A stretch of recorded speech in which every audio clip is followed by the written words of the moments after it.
All right, good evening, everyone. Welcome to the October 26th edition of our Gamergate community live stream.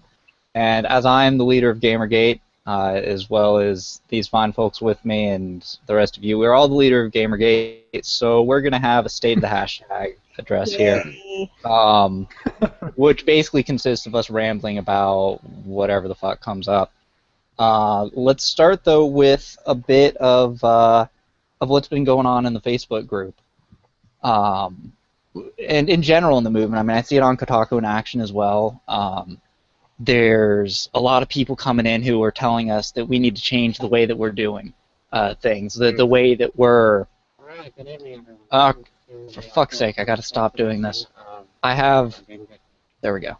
Sorry about that. I had the stream going, the YouTube video playing in the background, so like 20 seconds after I started. Don't feel that. I was doing something.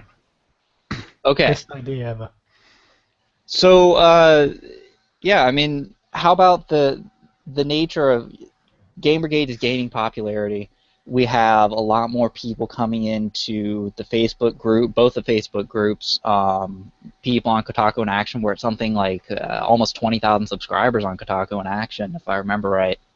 And so we're seeing a lot more posts that some decry immediately as shills. Some people just ignore, some people engage with, but there's a lot of people saying, well, you know, what about this? What if we get blamed for harassment? Or what if we, like the guy earlier in the Facebook group who was saying that we could somehow be held accountable for people using Nazi imagery in connection with Gamergate, like Gamergate the movement could be brought in court in Germany. What is that? Like, what... Well, the particular picture I don't that understand we see, how that can even apply. It's It like, can't. That's the thing. I mean, I was seeing posts by the guy. Oh, we're gonna get called. We're getting called names anyway. yeah. it's like, And I mean, oh, the okay, picture so I'm itself doing is something- So I'm it's posting harmless. something here in Sweden that's not like let's say I'm posting something that's not pro-Nazi in the Gamergate Twitter hashtag, and suddenly someone from Germany can arrest me. It's like, no, that's not how laws work. No, it That's not isn't. how And anything. even if we were all in Germany and we're all, and I don't know fucking German laws on censorship and speech. I know they're very sensitive about that certain dude from Australia who tried to kill all the Jews. Austria. No, it is Australia, damn it, and I am boycotting the Great Barrier Reef because of it. Oh my Fair god. enough. Well, like, how is a hashtag responsible for the actions of an individual? How, in general, is any sort of you know, we're not a single entity. We're a vague, amorphous kind of movement, kind of group, and a lot of people with a lot of different ideas. And same with any ideas that, like the anti-Gamergate thing, and you know, the Stop Gamergate 2014 hashtag and all the people associated with that. They are, as a group, a collection of individuals that share a common idea, just like we're a collection of individuals that share a common idea. And anything that any one person does, as I see it, that person is the sole person responsible for it. Yes.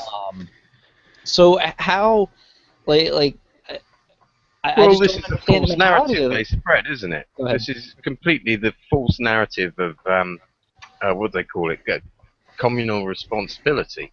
And I mean, if you think about the last people who did communal responsibility, well, it was the Nazis in the Second World War. They would shoot a whole village because they'd had some trouble with the resistance there. So that's exactly what they're trying to do on us. But you ever turn that back and say, well, look at what your look what Sam Biddle has said. Look at what your correspondent has said, and they say, oh well, that's them. They're just bloggers. They can say what they like. So it's a you know, very hypocritical version of this when- communal responsibility we're being shown.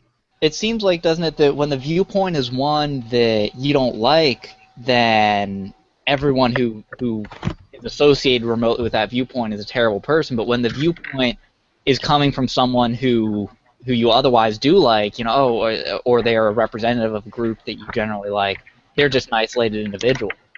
It's this weird us versus them mentality that is really toxic to any discussion. You know, we should be focusing on the commonalities and on the shared interests, I feel like, in all of our discussions. Thanks, Taylor. I mean, like I was saying earlier, right before we started the stream, we really don't have to do anything. They're digging their own grave. You know, after Adobe left, I started seeing so many messages and tweets to them from these people, like, "Oh, you guys are misogynist assholes," or da da da. I'm like, dude, Yeah. hold on. Do you honestly think you are helping with this crap? You are giving the rest of your advertisers more than enough reason to just up and leave. And that's that's not our fault, that's your fault. You need to learn how to take responsibility. Stop I know 5-year-olds who take responsibility better than these people do. Yes. Because Yeah. that's exactly how my little sister works. She's like, "Oh, I want this," and then when she doesn't get it, she gets really angry. And it's like, "Well, see, this is why you don't get it." And they're acting the same way. It's like, "Oh, we're talking shit," and then Adobe leaves, and then they can tell Adobe to fuck themselves, and Adobe goes, "Well, at least now we know we did the right thing because you're children. You can't handle anything, so screw you anyway." It's like, Yeah. "Ah, okay, well, that's how it works in the adult world." It's kind of funny that me, a sexist, Nazi, brony, small-dicked, white, neckbeard guy says that. I've been called a small dicked white neckbeard dude, and I'm just like looking over at my boyfriend. Hey guys, hey honey, I'm like, hey Time, this person over here on the internet thinks you're gay. I don't mind the pre-gamers of Gamergate tweeting me. Just, wink, wink, nudge, nudge. Oh my. Gamers out there.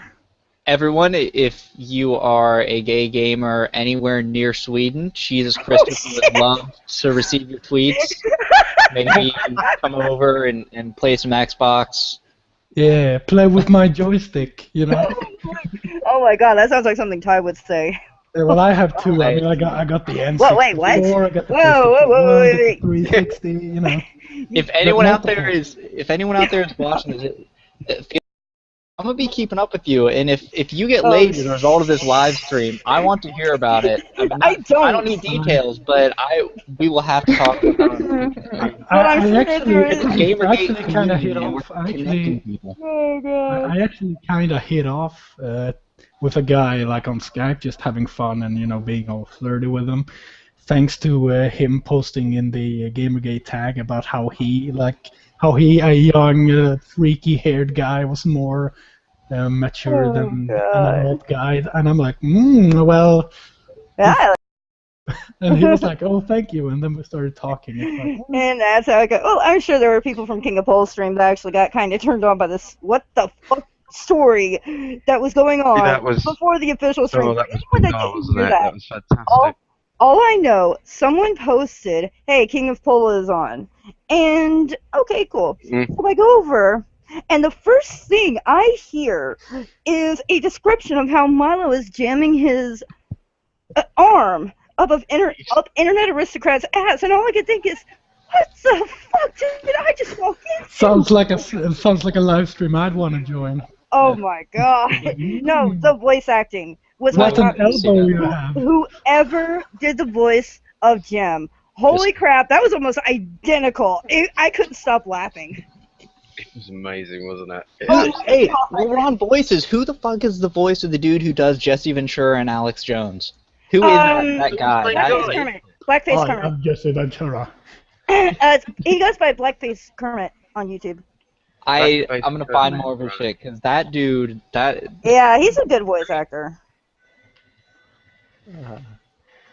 Alright, so that's kind of it, isn't it? I mean, we inside Gamergate see it as a movement of inclusiveness, of a shared opposition, bringing people together who normally, I mean, we'd be at each other's throats. Some of you are console peasants. I'm PC master race. Hey, I'm both. I'm a mixed breed. People are casuals. I'm a mixed breed, so. Everyone is. We have so many differing interests and things that we would argue about. We have different preferred developers and everything else, but we have united and come together. And just on the gamer aspect of it, even not to mention the political aspect, it's still fucking insane to me that I'm finding a journalist from Breitbart I now really respect as a journalist, because fucking Milo was the only one doing any sort of real investigative journalism in the beginning of this from the journalism world. And that's just, I used to, we talked about it on the last stream, which most of you were on, but these are the people who were responsible for signal boosting Acorn back in 2009, the whole thing with the little white character of a pimp kid. Like, I used to consider them complete trash, and it's crazy to me that this movement is sort of making me, and I know others, kind of have to reevaluate how they feel about what groups they're in. Oh, absolutely. Because I remember the first time I saw one of Base Mom's videos, the first thing that came to mind and the first words out of my mouth, oh my god, a feminist with a brain. That's how a feminist should be, really. It's not. It's like you've seen so many crazy, rabid, kill all men, castrate all ball sacks kind of feminists, and here comes Christina Hoff Sommers. She just blows my mind, and I'm like, she's logical, she's rational. How can this be? And I'm like, well, oh fuck, she's got a brain. That's what she's got. Not only that, Yeah, okay. but the feminists hate her, don't they?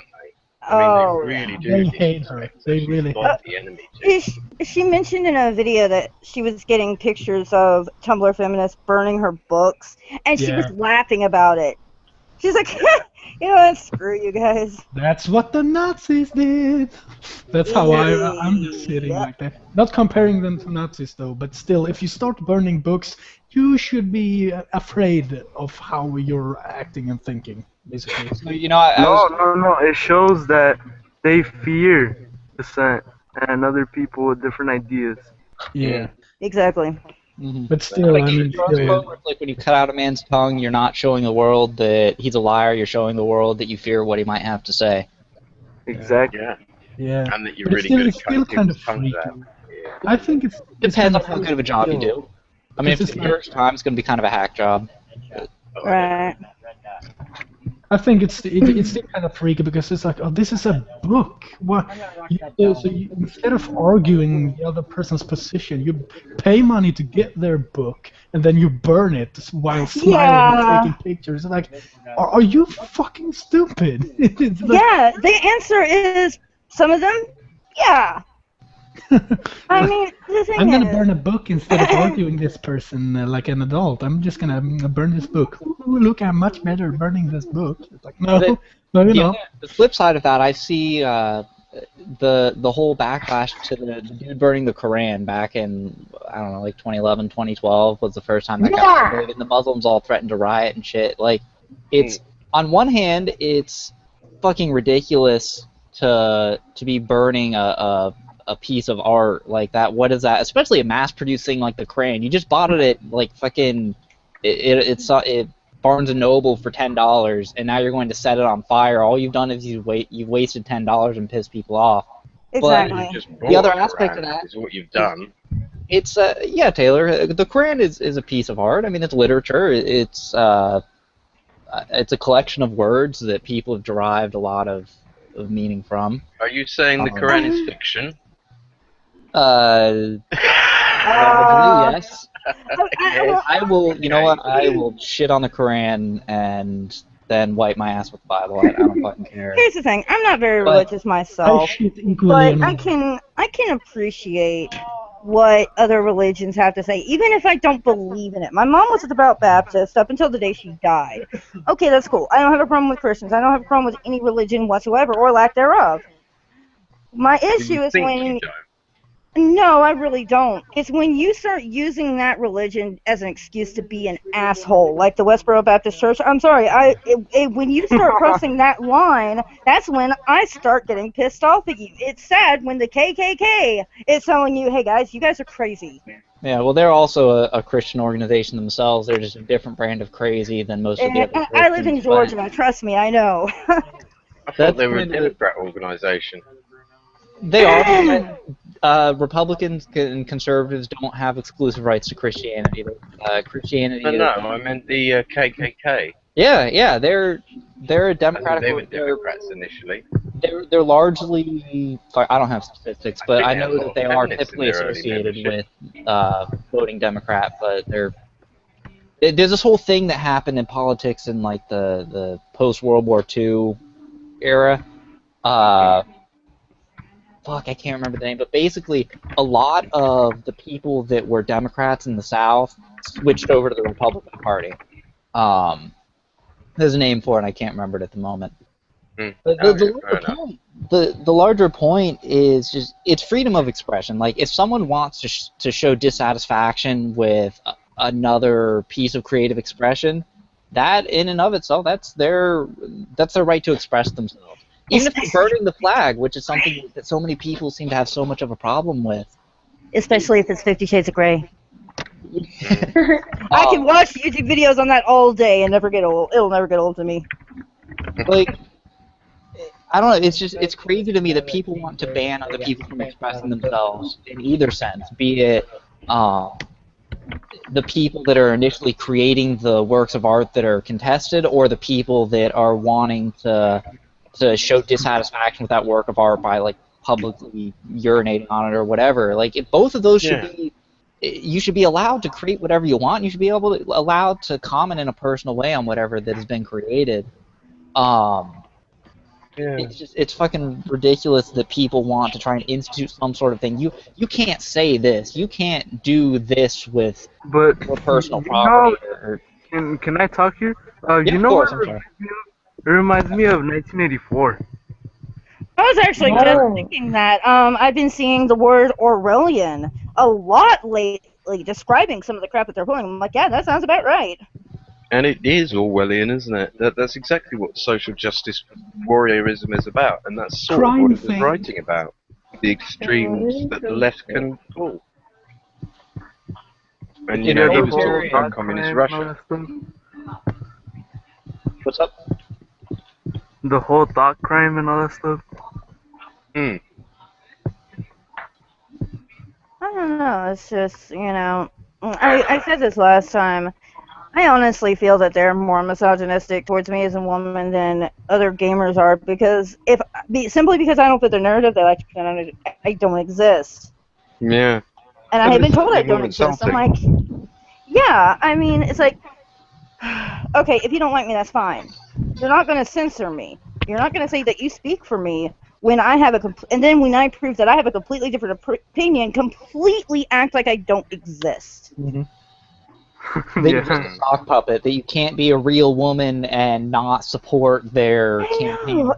I'm like, just because you and I are the same gender does not mean that I agree with you. Yeah, and that's kind of something I've seen a lot in the movement recently, and that was the whole Not Your Shield thing, and the response to that. Everyone in Not Your Shield is just a sock puppet, they're a fake, and we're seeing, I saw on a stream, I think it was last night, with Internet Aristocrat and Jade Fox and everyone else, I think it was them who was talking about it. Even a lot of feminists now are getting shit on by the SJWs. You're not feminist enough. You're a misogynist feminist because you don't agree with my viewpoint. It's like, are you fucking kidding me? That's an oxymoron. That's not, it's literally not possible. I mean, maybe someone can explain to me how you can be feminist, like a masochist or something. If I may say, I mean, this is sort of the reason why I get so infuriated by people always looking for the middle ground with the anti-GGers. Because I know full well that any time you try to meet them in the middle ground, they will move further into their own ideology and drag you along with it and get you to move a little bit further towards the middle ground. And it's defeatist, really. We should stop doing it.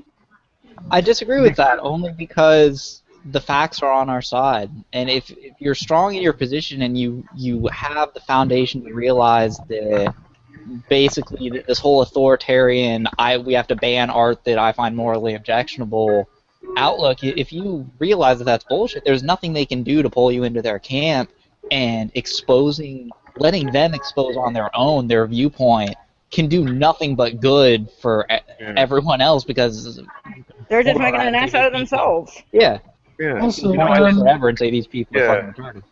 I mean, specifically, I was talking in the area of Gamergate, in that specific to that struggle that they keep coming.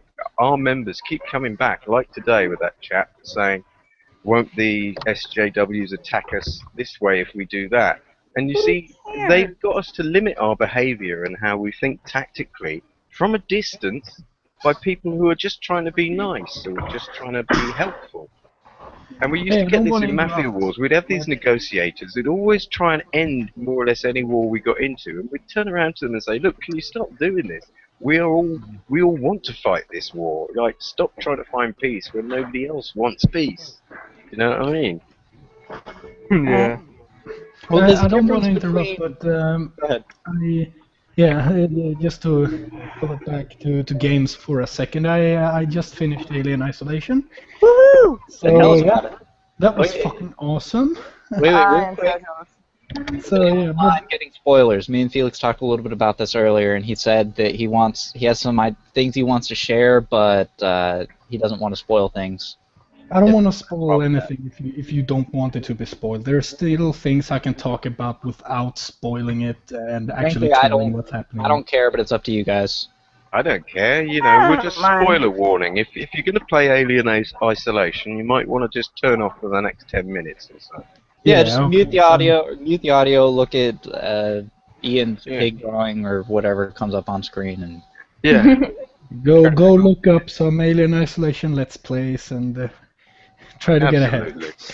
Okay, I don't well, know so what that I just finished it, and the actual ending is actually very good. I think it isn't what I expected, but still, nothing ever is with Alien.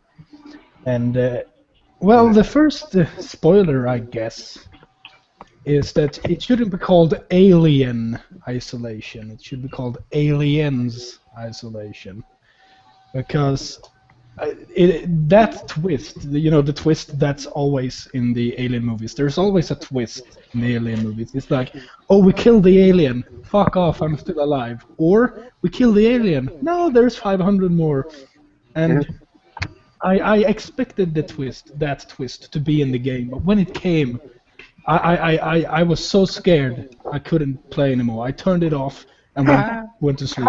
It just really fucked me over so much because you're like down in the ship's reactor and you're like, oh, I'm gonna overload everything just to make sure.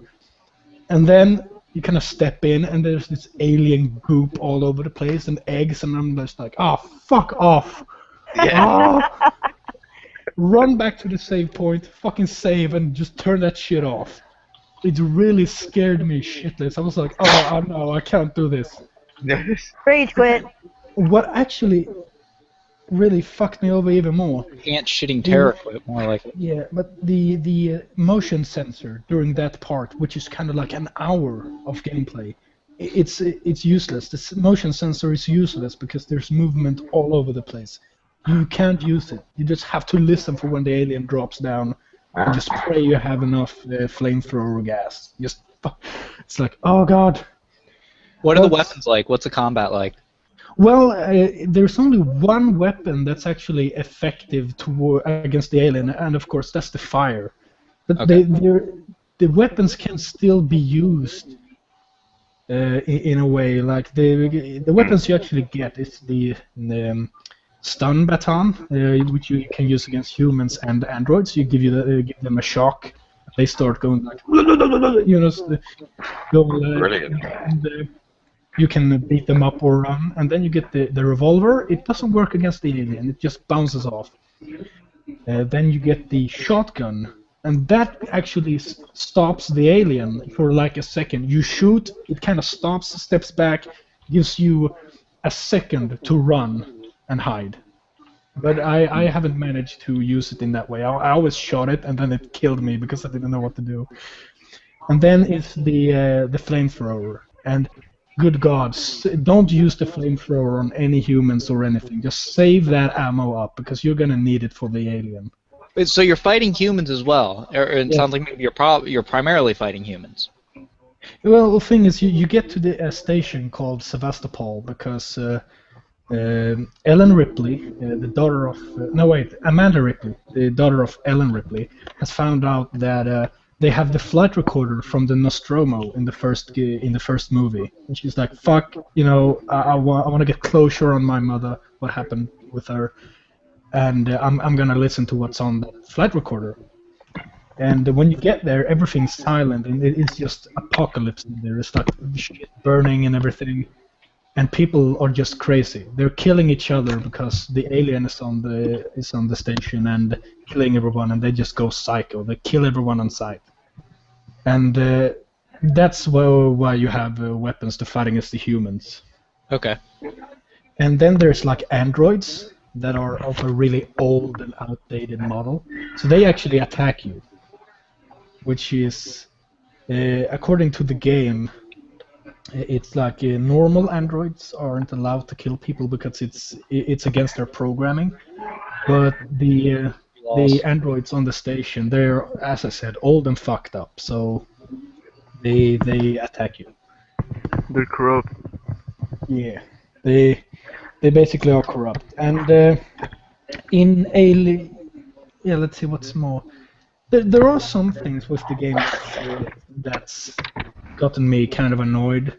Many times there's been like a glitch where like a big piece of machinery is you can see through it. You can still see the contours, but that shit is like, oh shit, I can see through it. It's like glass. That's kind of annoying because that really ruins the whole setting for me. It's like, they didn't work this out. They didn't work out like a piece of big wall being invisible, like, and the cutscenes. I'm actually pretty disappointed with the cutscenes as well because Really? the facial expressions they aren't really there. It's like they all look scared. I mean, but it's like, okay, we know they're scared, but is that a permanent facial Permanently expression? scared, is it?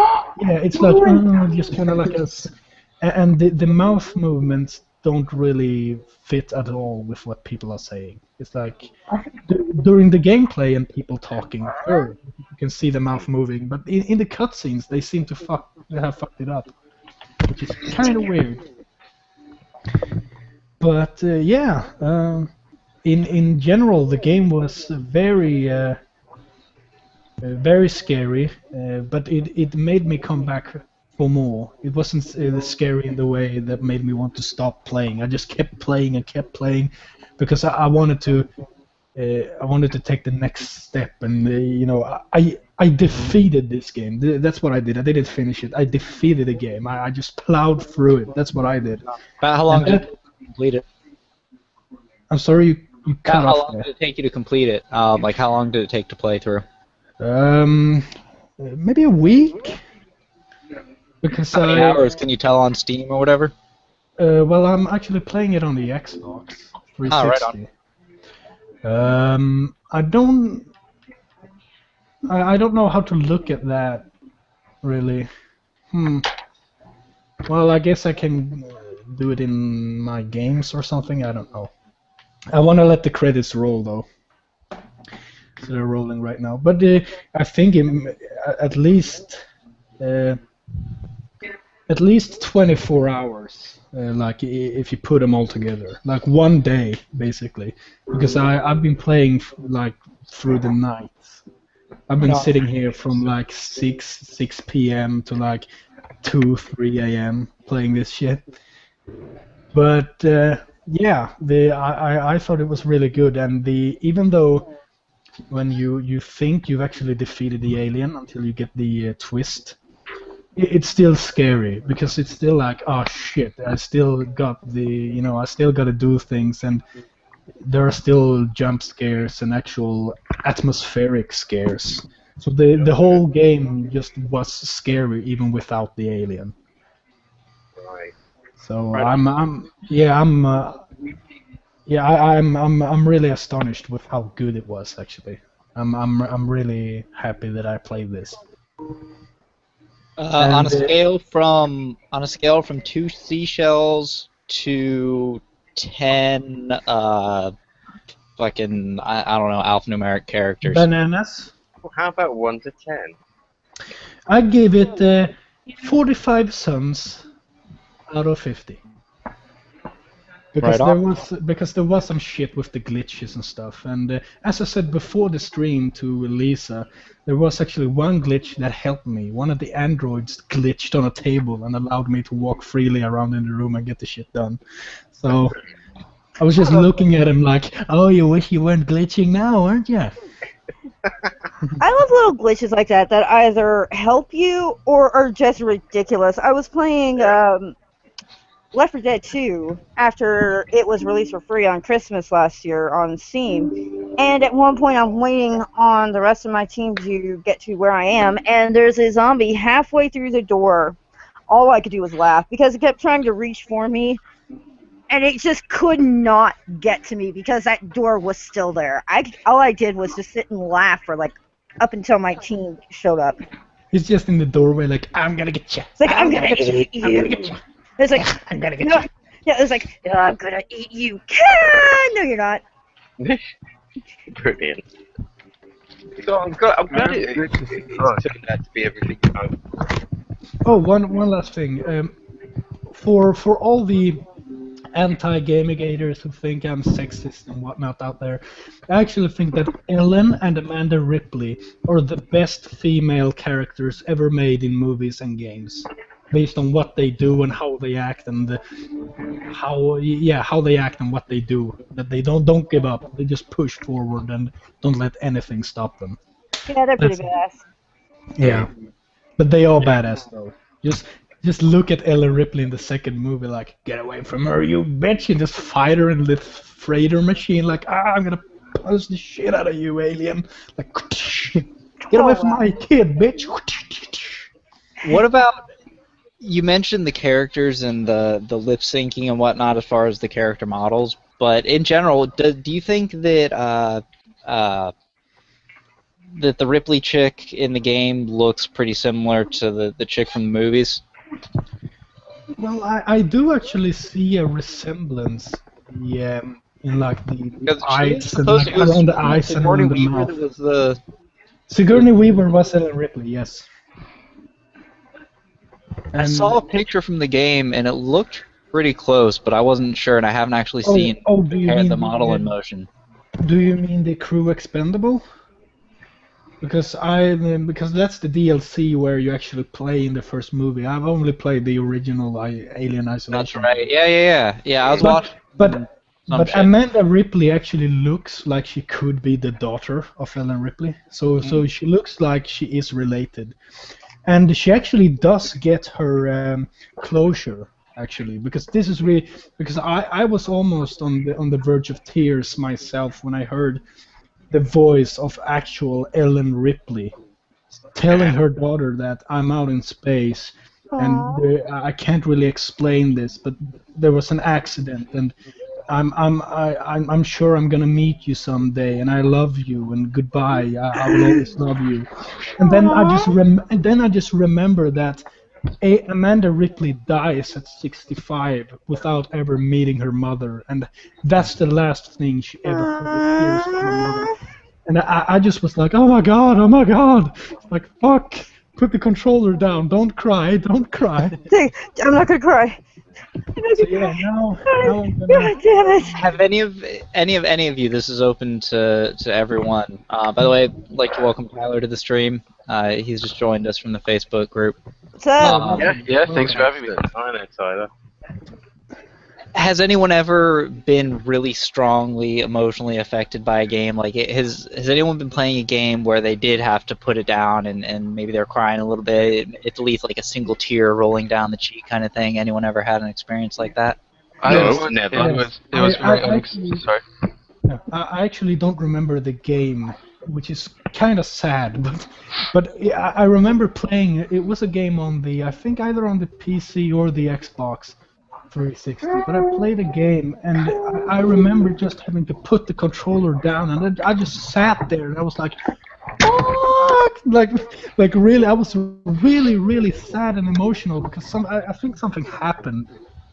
But yeah, I've actually cried because of a game. I can admit that I actually have, and that's pretty amazing. They can make you so immersed in the whole thing. Right on. Does someone have their... Taylor, your dogs, man. Dogs. Right? But yeah, I've There's noise actually... coming from you. Yeah, what's up, Tyler? I had this moment, and I guess it was The Last of Us, where like I don't want to. It's a spoiler alert, but yeah, the girl you're You already protecting. spoiled Alien Isolation, so you're good. Alright. She's on the like surgery table, and I mean the whole game you're just killing people. Like you don't have a choice, but you're just killing people the whole way through. And then I bust into the surgery room. I blow off the doctor's head like right away.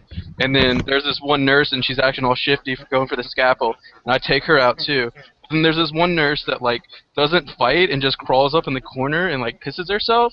And I was like, thank you for making it so I don't have to kill you. Like I really appreciate that. Like you don't understand how many people I had to kill up to this point involuntarily.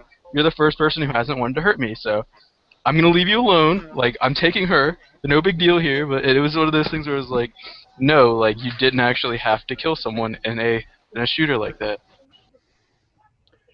I think the I game... saw some of the same in. I saw some of the same in Postal. You would in Postal 2, a lot of different factions as you go throughout the story, and people would react differently to you on site. But for the most part, people are just average citizens. But if you started like shooting someone, like other people, some would run away, some would run towards you and try and fight you. A lot of people would piss themselves. You could piss on people yourself. You could set them on fire, and then piss on them to put them out. Is good stuff. Wow. Only tangentially related. That game, in that game got so little press. But Running with Scissors, the company that made Postal, is the developer anyway, has actually they've actually been marginally active in the Gamergate debate. They posted a few blog posts talking about it, and it's interesting because they've been basically ignored. Like everyone harps on Grand Theft Auto for starting recently. It was Grand Theft Auto San Andreas and the Hot Coffee mod. Like something that was taken out of the game and inaccessible without being modded, that had like implied sex, is this big fucking deal. Whereas there's a game that was released to retail as something where you literally set people on fire with kerosene and matches, and then if you want to put them out of their misery, you piss on them to put out the fire. Like no one cares about. I don't know why. It's so. Yeah, or God of War 3 too. I remember which game it was. I remember. It was actually Halo 4 when they killed off Cortana. I just, oh my god, you did not. And I just got so emotional. So yeah, I can't remember. I know that I've gotten emotional like that with games before, but I can't remember off the top of my head. I mean, I have like fucking 350 games on Steam. I love Halo. I love the Halo series, so I was invested in it. So it's basically, if you like something and is invested in it, something that big actually does have an impact on you, and that's my explanation. Sure. Me too. I love Halo, but they lost me after Halo 3 because I didn't buy a 360 for a long time. So when I got Halo 3, I got it used, just bargain bin at GameStop, a game retailer here in the U.S., and I didn't. At that point, I had already played like Modern Warfare 2 and more modern games, fully utilizing the Xbox 360's hardware. Halo 3 just looks shitty, and even though I love the story, I've read some of the books, like The Fall of Reach was fucking incredible. I wanted to continue, but I could not get over how terrible that game looked compared to more modern 360 games, because it was a launch title, and they didn't really, even though it was made by Bungie, loosely affiliated with Microsoft, they didn't really understand then how to fully utilize the hardware. And you're talking about Halo 3? I haven't played since then. Yeah, Halo 3. Yeah, well, I think the explanation to that actually, I think I know that, because I think, if I remember correctly, Halo 2 and 3 was actually going to be one game, but they had to cut it short because they didn't get enough time, and then they made Halo 3 as a separate game instead of just 2. So Halo 2 should have been longer. It should have encompassed Halo 2 and Halo 3, but because they didn't get enough time and there was a new console coming out, they just cut it in half and then adapted it to the 360, and basically they didn't have enough time. So that's one explanation that could be a viable one, but I don't know. Anyone else been emotionally affected by any games? Lisa, Emmanuel, Taylor? I think the only one I can really say was Link's Awakening. And this was after I had finished the game, turned it off. There was that sense of accomplishment. Yeah, I finished. And then I realized I just killed an entire island of people.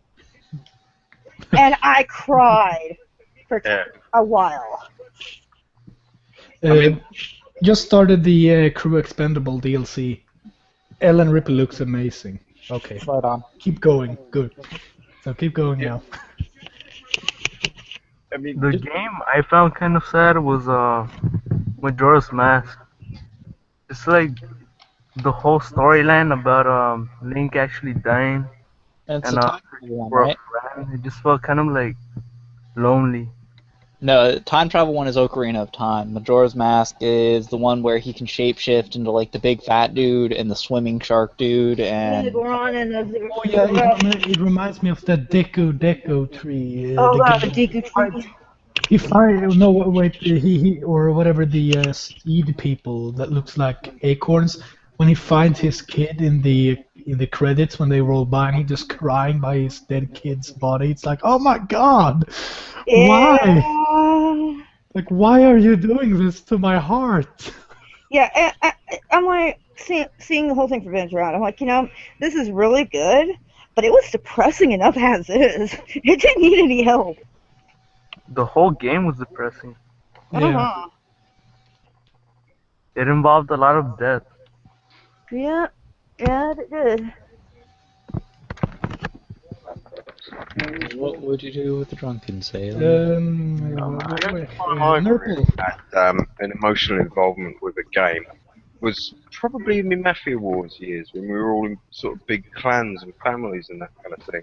Because it really kind of was quite emotionally involving when you had all these real people For who sure. were fighting with you. And, that you end up getting a lot from that, taking away a lot from that emotionally, I think. It's like real combat, but not quite. I miss those days. There we go. Did you play Mafia Wars pre the takeover by Facebook, like before that? Well, I didn't know that it. Oh, I see what you mean. When it was on MySpace, wasn't it? Sort of before. Was it? I think it was. on- I think it was MySpace. It was on a page called that was Tag long as ago. well. Yeah, Tag came quite a bit later. Okay. But I think it jumped from MySpace. I think it had been copied off Mob Wars anyway. I mean, Mob Wars was being played before that Yeah. on Facebook. Then There was Mafia one that I Wars. played. There's one that I played, and you might know which one I'm talking about, Ian. Where there was the typical Mob Wars, Mafia Wars stuff, where you're buying and selling shit and using weapons and stuff, and it's kind of Gangster Battle? but there was like a map with there were different servers basically with like hundreds of people, and they were little dots, little pixels on a map, and you could control different areas, and then you could as a group decide to move from one area to another area. Do you know what I'm talking about? Sounds like Gangster. What was it? It started as being called Gangster, and I think it moved to being called Emerta. But it sort of looks like you've got a sort of RTS type board, but you don't have actually much control over the things on the board. Is that the kind of thing? You don't have much control over the little characters. I have an account. If I could figure out which email address, if I still have the email that I used to sign up, I could probably tell you the name of it. But it had the front page had that picture of like the teenage white like wannabe gangster kids posing in front of some like low end like Nissans and stuff with spoilers on them. I'm like, yeah, what's up, stuff. I mean, there were so many clones of that game. Oh, for sure. Yeah. That's how it goes. And you see that in the. I wish we could have gotten Tyler on. I wanted to get him on to talk about gaming stuff. He's the only real. Coleman. Yeah, Tyler Coleman, the real prominent anti-GG guy that's active in our group. I wanted to get him on because he's a game developer apparently, and something that's relevant to that and what we're talking about is there's so much repetition and copying of work that other people have done without outright stealing assets. People steal the idea. Someone makes something game changing, or even just something that's interesting and unique, and 1,000 imitations of it come 6 months after. Tetris. Well, Candy Crush is just like that. Doom Yeah, clones. and Candy Crush itself is just basically Bejeweled but reskinned, and Bejeweled's Well, it been was around actually since stolen off more or less exactly off a guy's game, and it was called something Candy something anyway. And they I heard about that. Yeah. Yeah. That was a fucked up. Taylor says Candy Crush is more than Bejeweled. I'll take your word for it. I have not played it because I refuse to connect it to my Facebook account. But there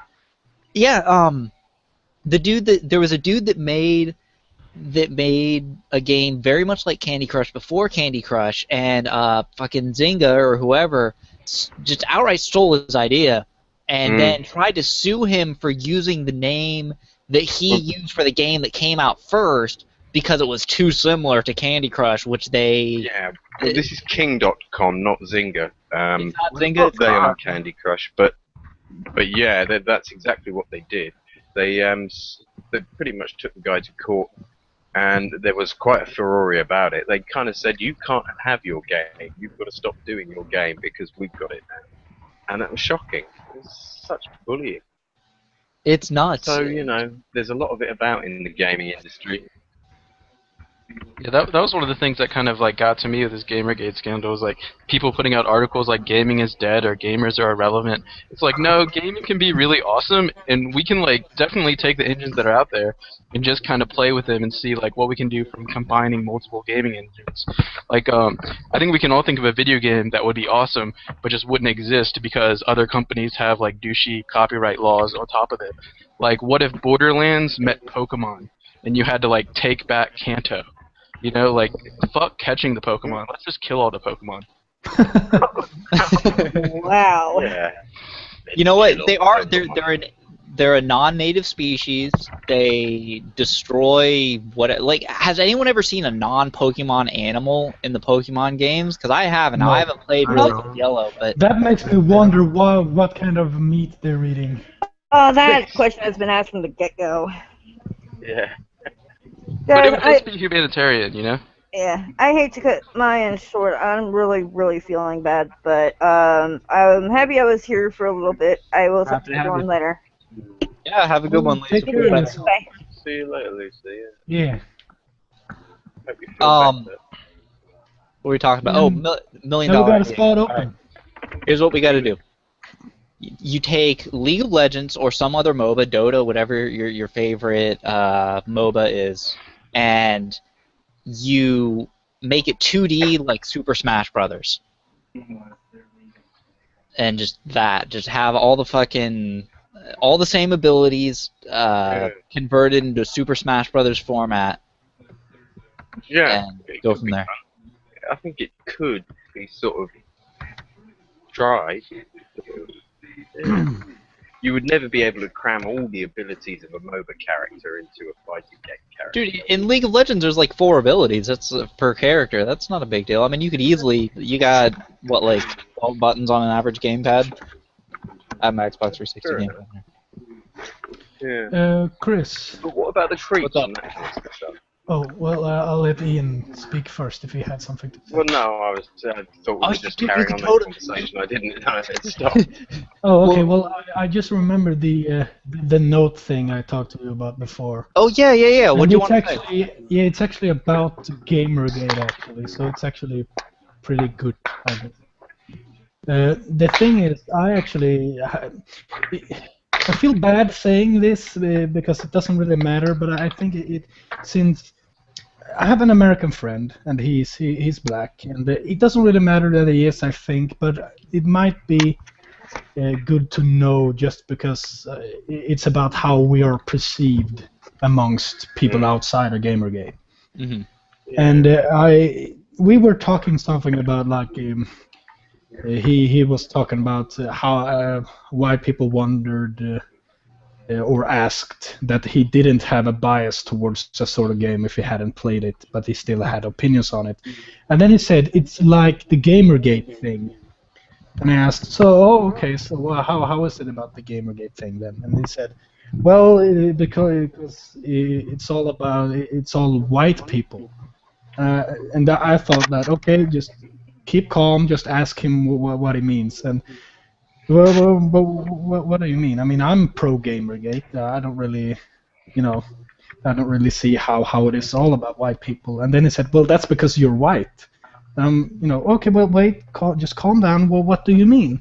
And I kept asking him about it, and just went on about, oh, it's only white people. And then I asked him, like, but what have you seen on Twitter in the hashtag that make you think that it's all about white guys and us, thinking we're the only ones to play games and it's all about us?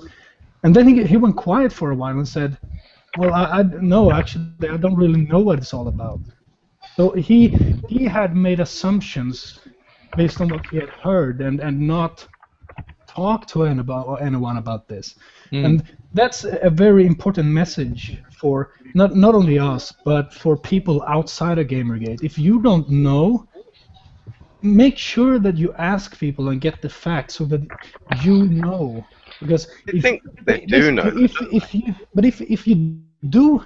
if you do talk to people and in your experience find facts that say it's all about us being white and hating women, then use those facts and talk to us about it.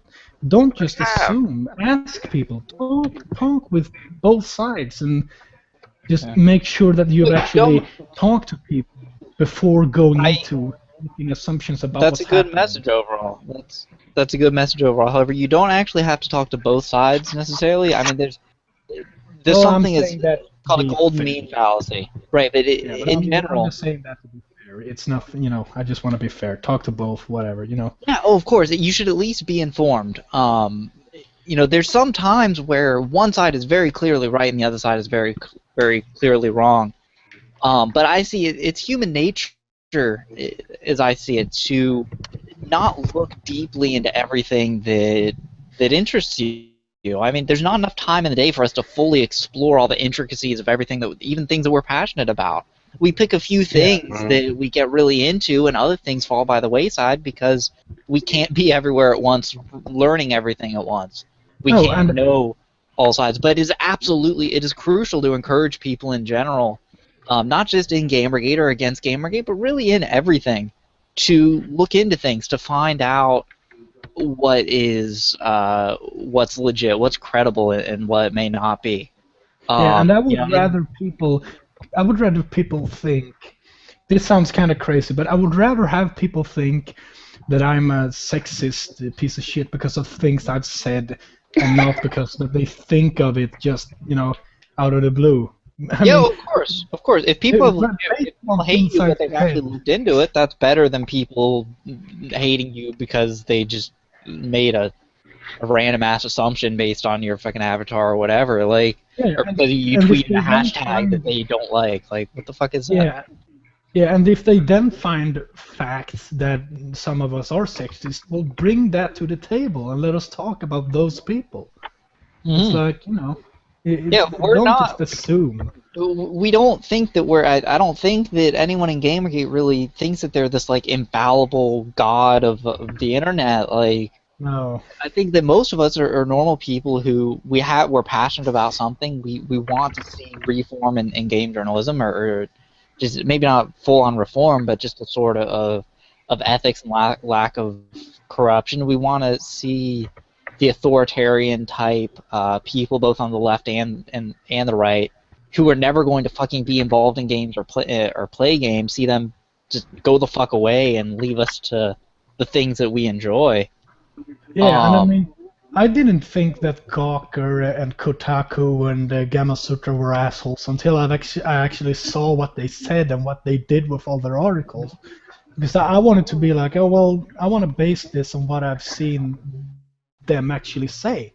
And I think that's a big thing that everyone should take to heart. That always base everything on what you've seen people write or say. Not and just that's why assumptions. I was telling people. That's why I was telling people the other day. I don't know who I was talking to.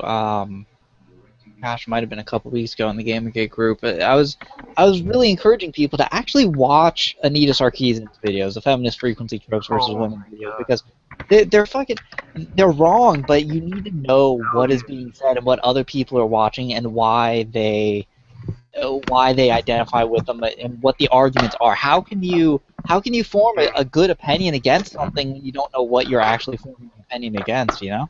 Yeah, that's basically. I mean, that's the fun thing with many of these groups wanting to like censor the other side. It's like, where are you gonna get your ammunition from if you don't allow people to hear what the other side is They'll saying? just make it up. I mean, there's evidence.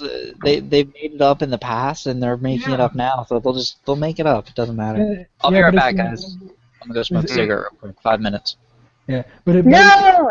I think it's like, I mean, if the other side really is as stupid as you say and they talk as much crap as you say, why do you need to censor them and make shit up? It's like, well, let them talk. And We screenshot them and pass it around.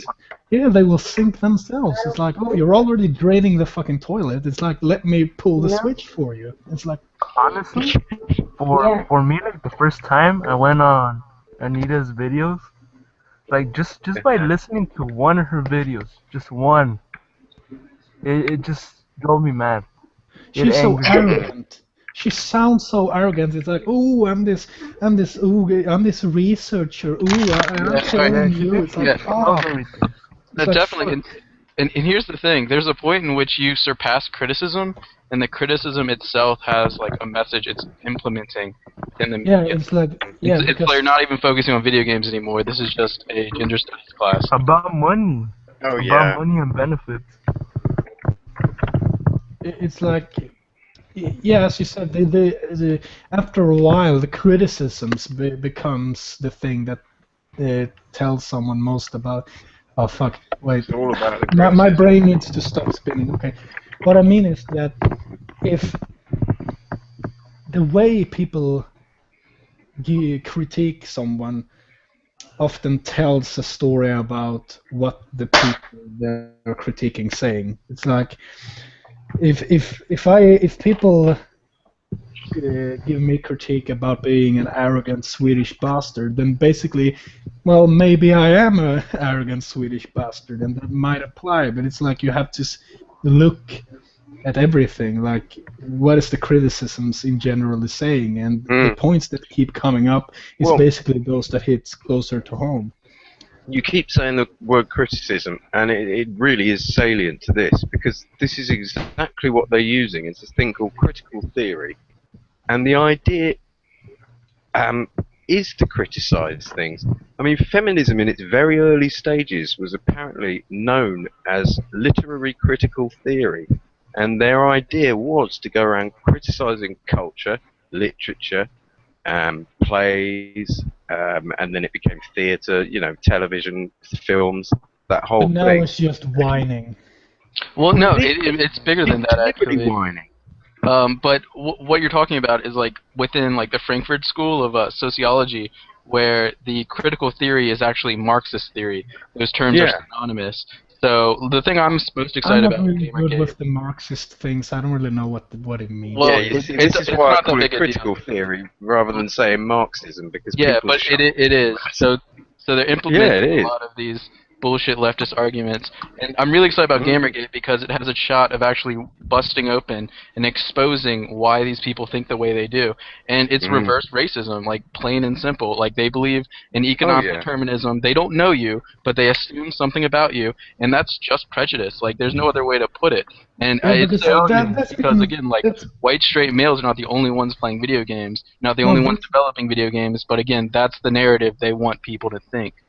Absolutely. Yeah, they keep screaming about 50% women or 50% non-white, but as soon as they have something to whine about, bam, all those people are gone, and it's 100% white people, and it's all evil, and that's why it's gotta go. And it's like you can't even keep to your own fucking narrative. It's like, where are those 50% women you just screamed about?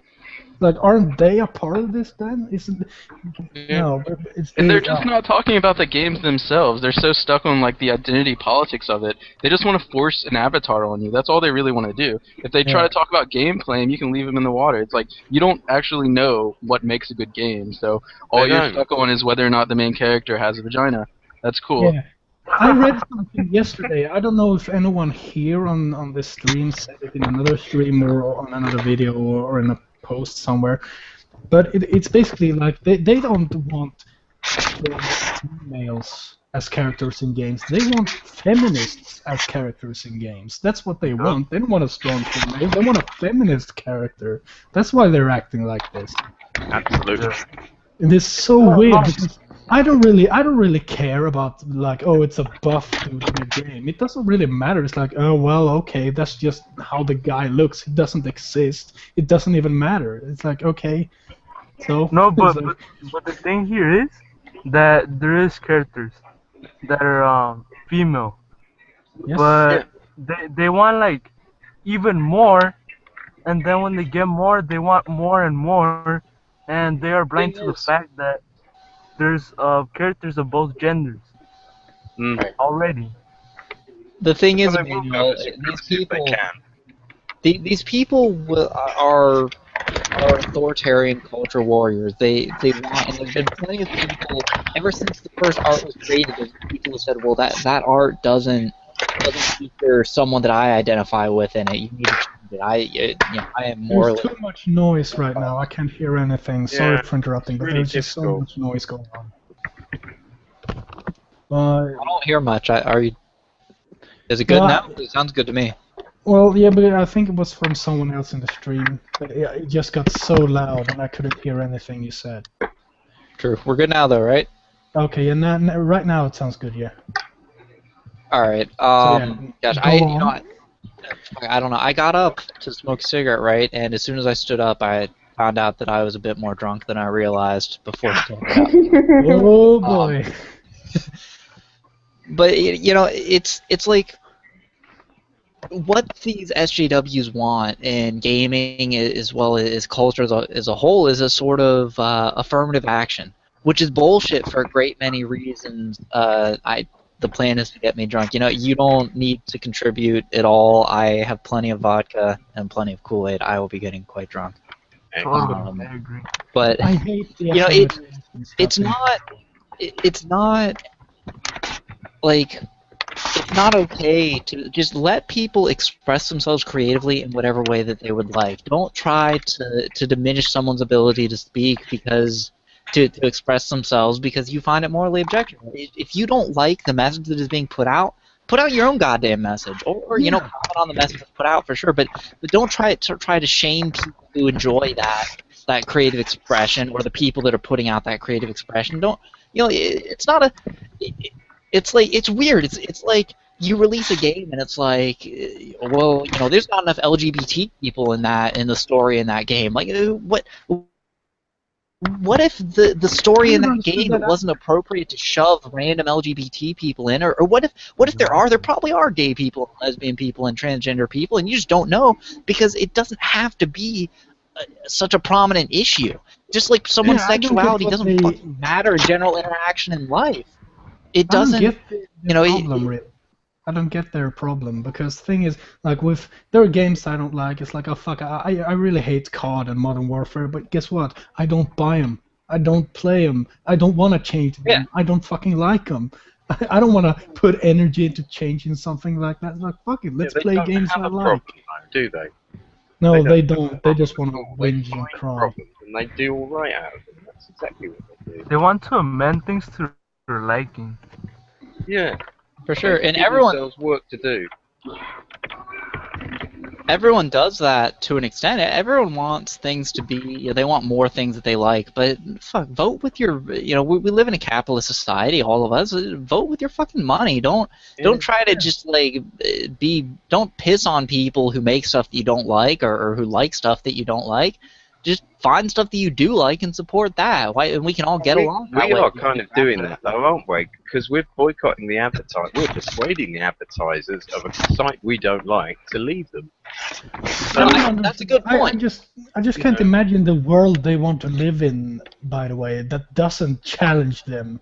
It's like they want a world where they get everything catered to them, and it's like I can't understand that. I want Ian has a good point, though. movies, games, and stuff to challenge me and my views and my feelings. That's what I want with things I watch and read and play. It's like, challenge me for fuck's sake. Don't treat me like a child.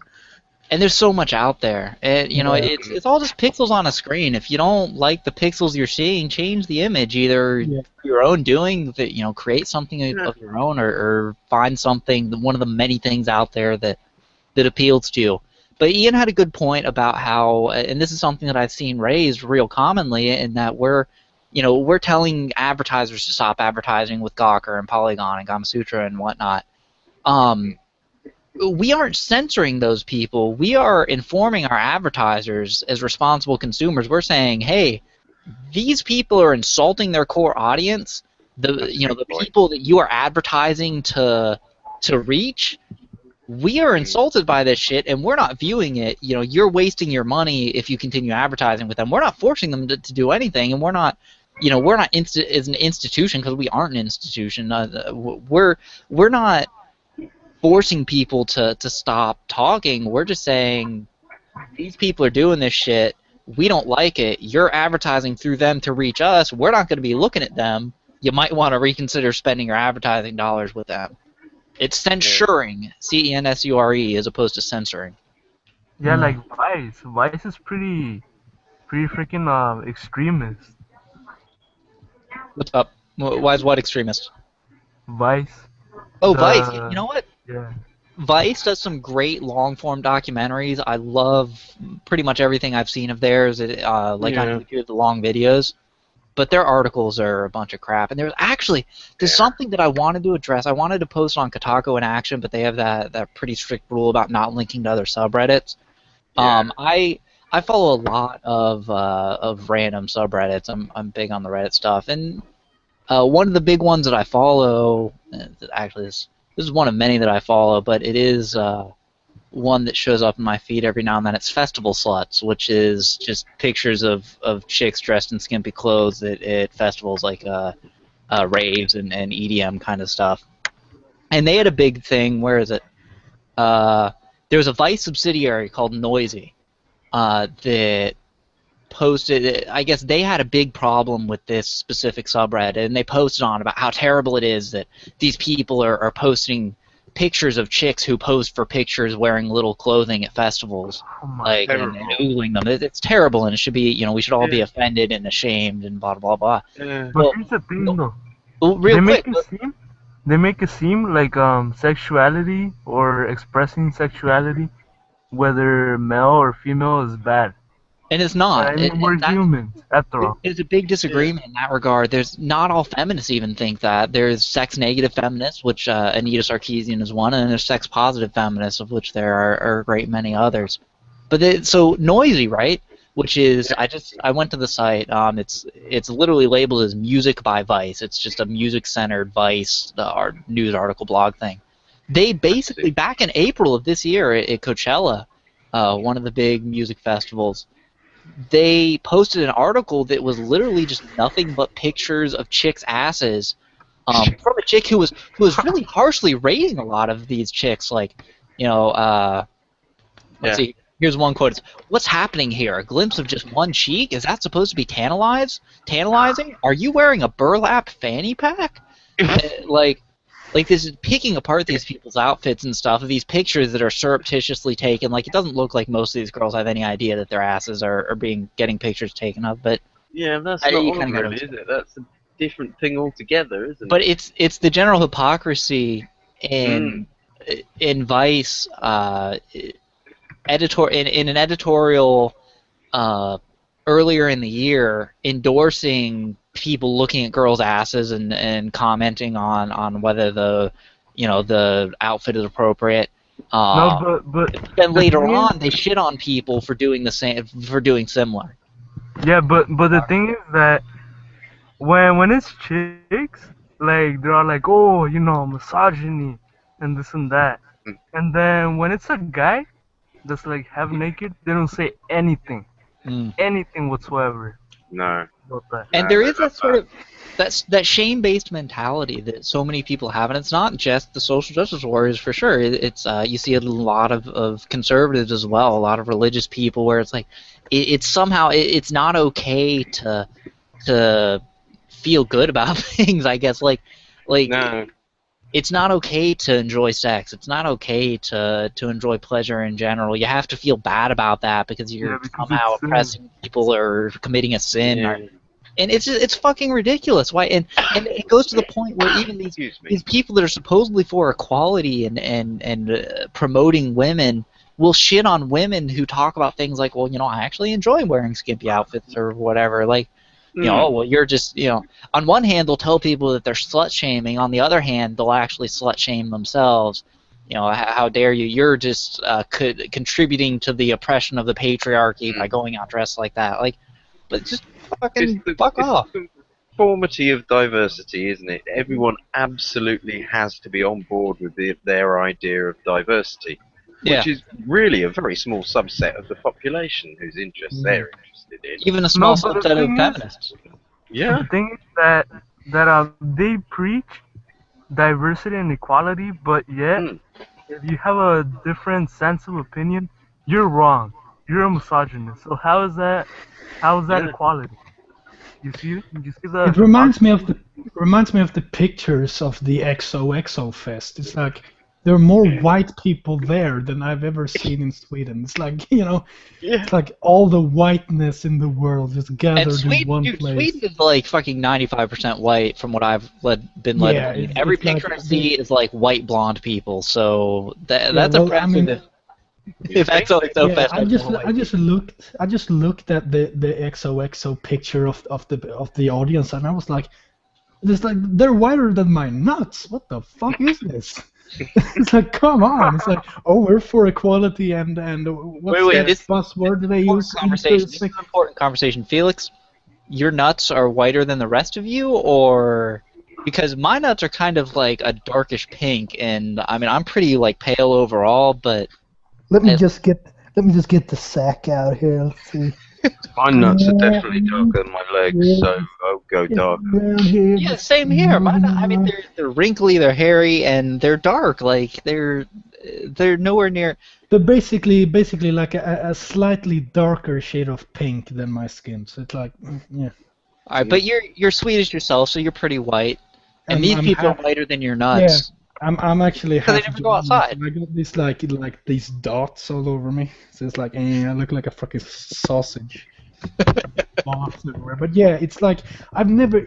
These people speak about equality and what's it called, intersectionality and whatever the fuck it is, that buzzword, and they're just a bunch of white people. It's like, come on. You know what? You Another thing. talk about being like, oh, we're for equality and being different, but you're all a bunch of fucking. And they've all got rich parents. They've all got rich Forget it. parents. Not all of Whiter them, than but a my lot of nuts. them do for sure.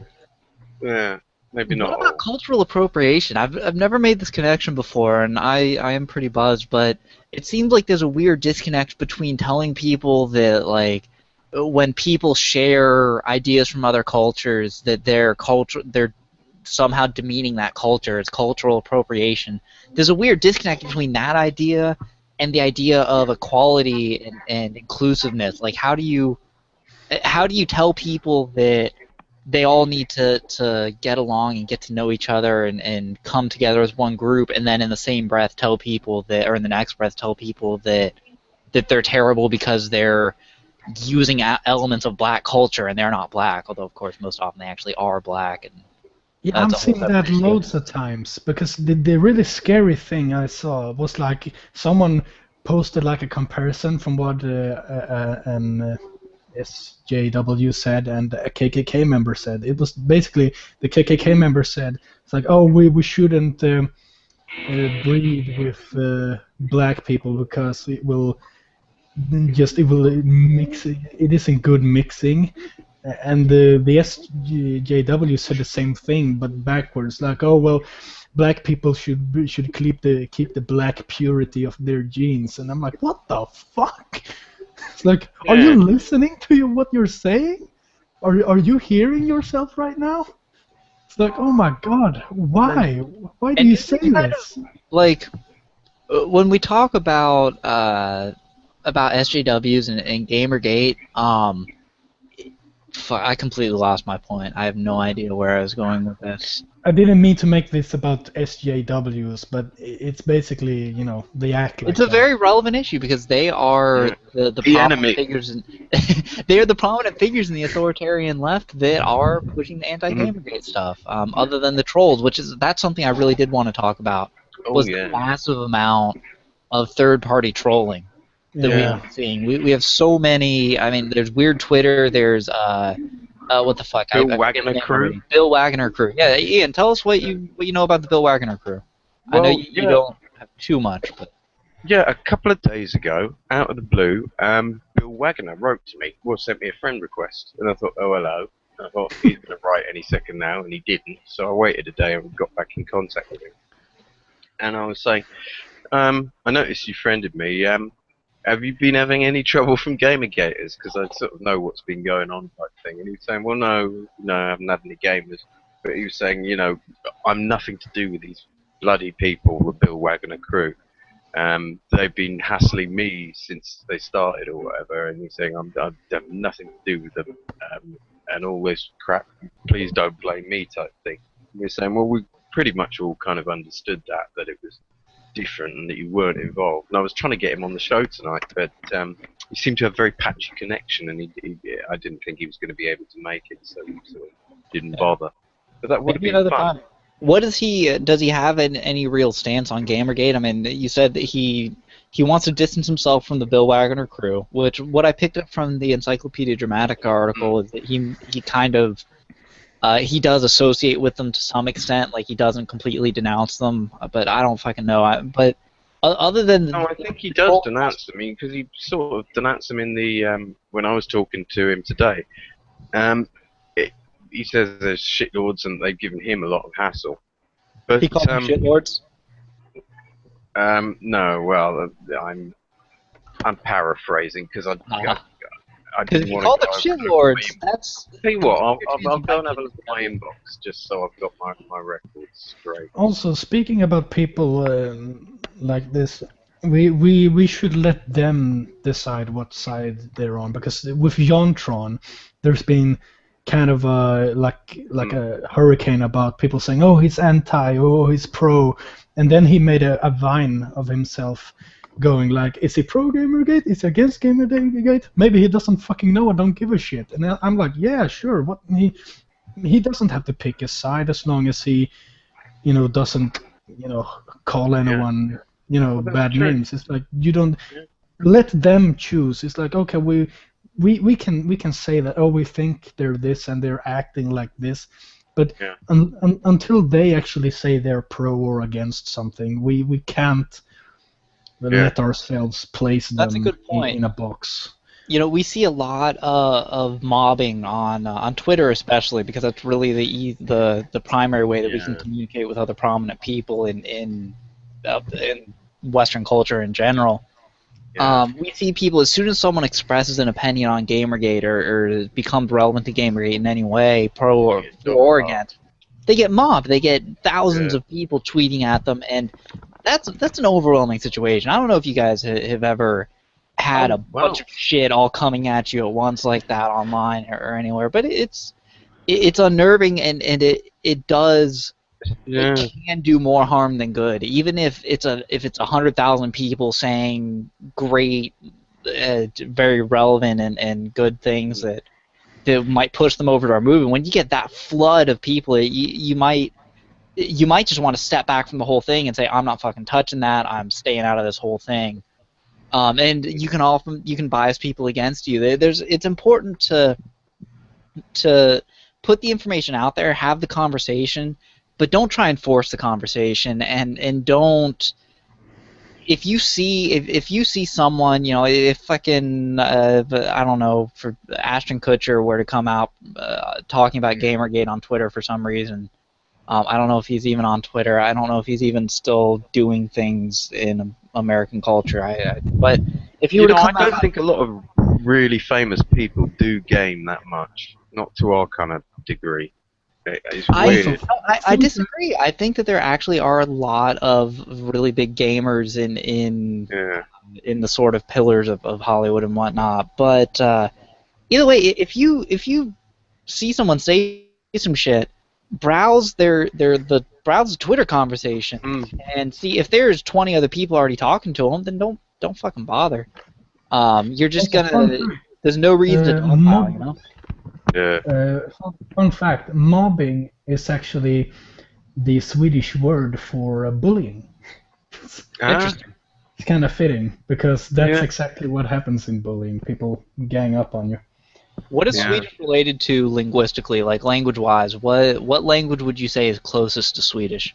Oh well, thing is, I read about fucking language trees and shit when I was back in school, but I think it's derived from like the Germanic, and then it kind of went its own way together with Norwegian and Danish. So it's like So it's the opposite, or not so much the opposite, but it's a completely different branch than all the Romantic languages, English, Italian, Spanish, and French, and all that. It's a completely different direction, but based because on... it basically it didn't start in Latin because the Romans didn't conquer us, basically. So yeah, but they were all like, oh my god, they fry their meat with fucking butter in the pans. What the fuck? Let's leave those crazy bastards alone. They don't use olive oil. Fuck them. That's basically why they didn't. Hey, It's I like, use butter, but that's just because I'm cheap as fuck. Like, the butter's cheap, oil is expensive, but man. there's been a whole fucking liquid butter industry for food making in Sweden. So it's like we've all got like, oh, we're the healthiest liquid butter on the market. It's like, oh, stop. But I yeah. can't believe it's not misogyny.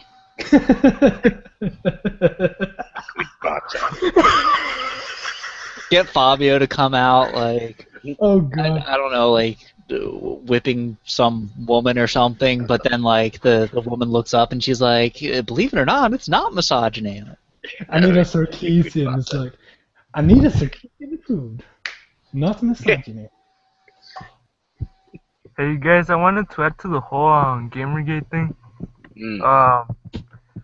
Don't push people around. Like, don't tell them which side to be part of. But the thing is that the truth eventually speaks for itself. So we don't really need to like tell them who's right or who's wrong. They'll find out eventually. You can't. Basically, you it can't goes force back to people. what we talked about before, about actually joining or actually looking at the discussions being made and thinking. Use that to decide what you think, basically. So it's going back to that.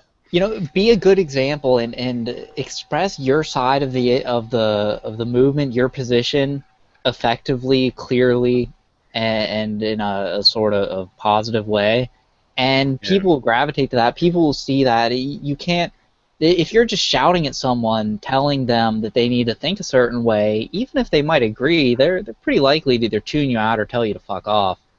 Or telling people that they're misogynist. Yeah, it absolutely goes for all sort of movements, all sort of perspectives on things in culture, and really human psychology in general. Something is a lot more powerful and a lot more deeply held when you feel that you've come to that conclusion on your own. When someone tells you something and you agree with it, that's one thing, and it works. But when you come across something on your own, browsing through Facebook, whatever the fuck, on the internet, Reddit, those two big ones for me. When you come across something on your own and identify with it and incorporate it into yourself, that's a lot more. It's the plot behind. I actually have a story about that. Go ahead. I have a story about because it's about, for me, it's about keeping a critical mind and critical thinking and all of this. And well, basically, it's about the solar roadways things, because first I loved it and I was like, oh, greatest idea ever. But then I started to look at both sides, and I changed my mind. And the fact that I changed my mind because of actually doing research about it, that's the most beautiful thing I've ever felt. Mm-hmm. So always keep a critical mind. Absolutely. That's important in anything, man. It's fucking sex, drugs, and rock and roll, and also keeping an open mind and be willing to realize that what you think now may not actually fit the facts the best, and have a drive to find out what the facts are. Fuck. Well, it's 11 o'clock. I'm perfectly willing to keep going if you guys are. It's I 4 don't really a.m. know. and I'm I can fine. It's keep like going for a close to little late bit. over here. We haven't talked about hatred yet. Yeah, let's talk about hatred. And Taylor has muted herself and hasn't talked in a while. I wonder if she has any thoughts on anything Yeah. going on. Do you, Taylor, wanna? Are you there, Taylor? She has her mic muted. Yeah, she does. She has her mic muted. Well, I don't have much to say about it, so I guess I can go. No, let's talk about hatred. I've seen a parody of the trailer, the one that had a voice acting of fucking that Navy SEAL copy pasta, where it's like Yeah. I've been in the Navy SEALs for blah Oh blah. yes, blah I know what you mean. Yeah, I saw a version of the trailer with that spoken on top of it, but I haven't seen the original trailer, so I really don't know too much about it. The original trailer is basically just parody in my mind because it's like, oh, it's so edgy. It's like, oh, all my hatred, I'm gonna go out with a bang. It's like basically just Jack Thompson baiting. That's all it is. This No, game I is don't just. know. I mean, I think they said that they, is. they were saying they deliberately wanted to make a sort of anti-social justice game in a way.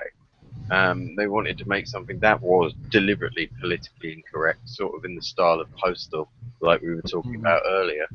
That's good though. Challenge us, please. It's like, go on. It was kind of a they wanted to troll, is how I Yeah. interpreted it, Kind because of. they made that Twitter post basically saying, hey, big thanks to everyone who hated our game because you gave us so much more press than we could have ever paid for. Yeah. Yeah, I think to an extent they've used that marketing idea, but I think there's a certain amount of defiance in it, and in a way, it's a sort of Gamergate statement, but probably something they thought about long before Gamergate ever came to be a thing. So I think it's something we should naturally just support, just for so that kind of game can exist.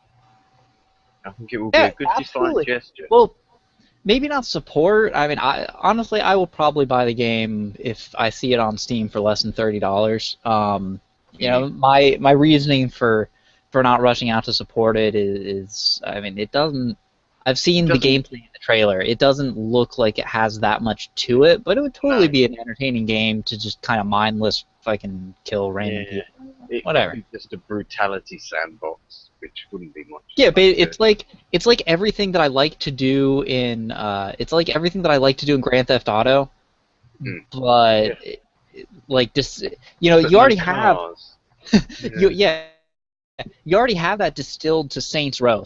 I love Saints Row so much. I have both 3 and 4, and I haven't played too much of either, but I love them because it's like all the fun stuff in Grand Theft Auto that me and all my friends do instead of doing the story missions, but they turn that into the main story of the game, and that's great. But the hatred seems basically like that distilled even further to just straight up murder people. Like that's all you do is violently murder people. There's there's little like quick time event style things like executions where you zoom out and you're like beating someone with the butt of your rifle or some shit until their face is caved in. Like it's fucked up gruesome shit, but it could be entertaining for sure. So if it's under $30, I'd buy it. But I would buy it kind of simply to support it. I mean, I'm looking at the Wikipedia now, and the developer has gone on record describing hatred as a reaction to a trend of political correctness in video games. And it says that they sought to make a game that eschewed all that political correctness and politeness and colourfulness, and they make a point of saying, and the games as art principle, which is very pleasing. So I appreciate that. There's. Go ahead. Sorry. Well, no, I think they've taken that to because if you look, remembering the trailer, it's very dark, it's very grey, and you do hear a lot of effing and blinding in the background, and it's kind of deliberately doing a game as art thing because it's so grim. It is kind of a shocking it's like a shocking, upsetting film that might have come out of a German art film house in the 70s or something. It has, German. Yeah, it has some Wait. sort of strange darkness to it that makes it And a that's little more than just that's a great thing, spooky. and in that context, I absolutely can support it. I mean, Yeah. this whole idea that I do very strongly support it. Kind of goes to the core of my being, the whole anti-censorship thing. The information wants to be free, and out there. It's people should be able to put out whatever they want. And if someone puts out now, I don't know. Like I'll buy the game if basically if I have money and it shows up on a Steam sale. Like I'll probably buy it. That's kind of how it works for me. That's how I have way too many Steam games already. But in general, for sure, we should support art that Yeah. pushes the boundary. We should, or at the least, we should support the ability of people to do that in art. When we start telling people, and this is the hugest problem with SJWs, and for me, and this is something that even other real prominent feminists like Amanda Palmer of the Dresden Dolls have spoken against, is this idea that when you start prohibiting certain types of speech, when you start telling people that this isn't okay to this art isn't okay, then you run in danger. When certain things aren't okay to say, eventually nothing becomes okay to say, and it should all be out there. There should be nothing that is not okay to talk about, to joke about, to have any sort of reaction to emotionally. Fucking just. Yeah. I wanted And to add to I that think real quick. Hey, what's up? I saw a quote online that probably like it was a Nazi quote, and it said, "The more I do to you over time, the less you'll know that I'm doing things to you." So it kind of connects with that. It kind Like of the connects frog with in the boiling water these thing. authoritarian types of people that want to control things in the game industry little by little, to the point where people will know that it was their actions that made these changes in the industry. Yeah. Well, Yeah. fortunately, with the internet, we have, like Gabe Newell said, one of the first things that I retweeted on Twitter when I joined a month or so ago is a quote from Gabe Newell basically saying Internet never some forgets. mention he did. The internet never forgets. There will be, No. if you put something out there, the internet will remember it for fucking ever, and if it's something that later contradicts something that you say or is just a shitty thing to say in general, you will be perpetually reminded of that, because that's just how the power is firmly in the hands of the people. Any of us. I mean, look at us. We're just random fucking jackoffs who like Gamergate, and we've got together and we're live streaming to looks like about a couple dozen people throughout the stream so far, and no. who knows how many in the future. Anyone can put things out there, and if someone has evidence of someone behaving badly, doing douchebaggy things, shady things, whatever, you're gonna get called on it, and you can't. When you're interacting in the public sphere, even so much less than in the past, both on the internet public sphere and in real life in public. I mean, everyone has a fucking camera phone, and if you do some shit, they're going to be filming it. There's just you're going to be accountable for your actions, so act responsibly. I mean, but these people, these corrupt people, do not want to hold responsibility. Like, they do things that are bad, and then when people react to it, they're like, no, no, no, no, no, it wasn't us. We didn't do anything. You saw nothing here. Yeah. Like I said, the internet doesn't lie. They're expert manipulators. They really are. They know every trick in the book.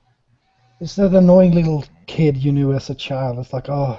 It's worse than that. They're grown adults. They've got money behind them, and they've got a goal that they want to do, and they don't like us. So if we just don't resist them, we're going to get hurt later on. And that's obvious. So. One thing I thought about earlier when you mentioned Grand Theft Auto, it's that many feminists and what's it called, the journalist people all went on about how misogynistic it is because how certain women in the game is treated, and well, in general, like 90% of any game where you can actually attack an enemy, it's 90% men you're just shooting to pieces, and it's like, well, Yeah. which gender is really being depicted in a bad way here? It's like Exploited. I've always seen that in any war game or action game ever, males are just the disposable genders. Like, oh, just Control V, Control C, Control V, the male design 100 million times, throw that at the player and let them just slaughter them to pieces. But as soon as you give a woman a slap in GTA 5, everyone just fucking goes nuts, and it's like, oh, wait a minute. Exactly.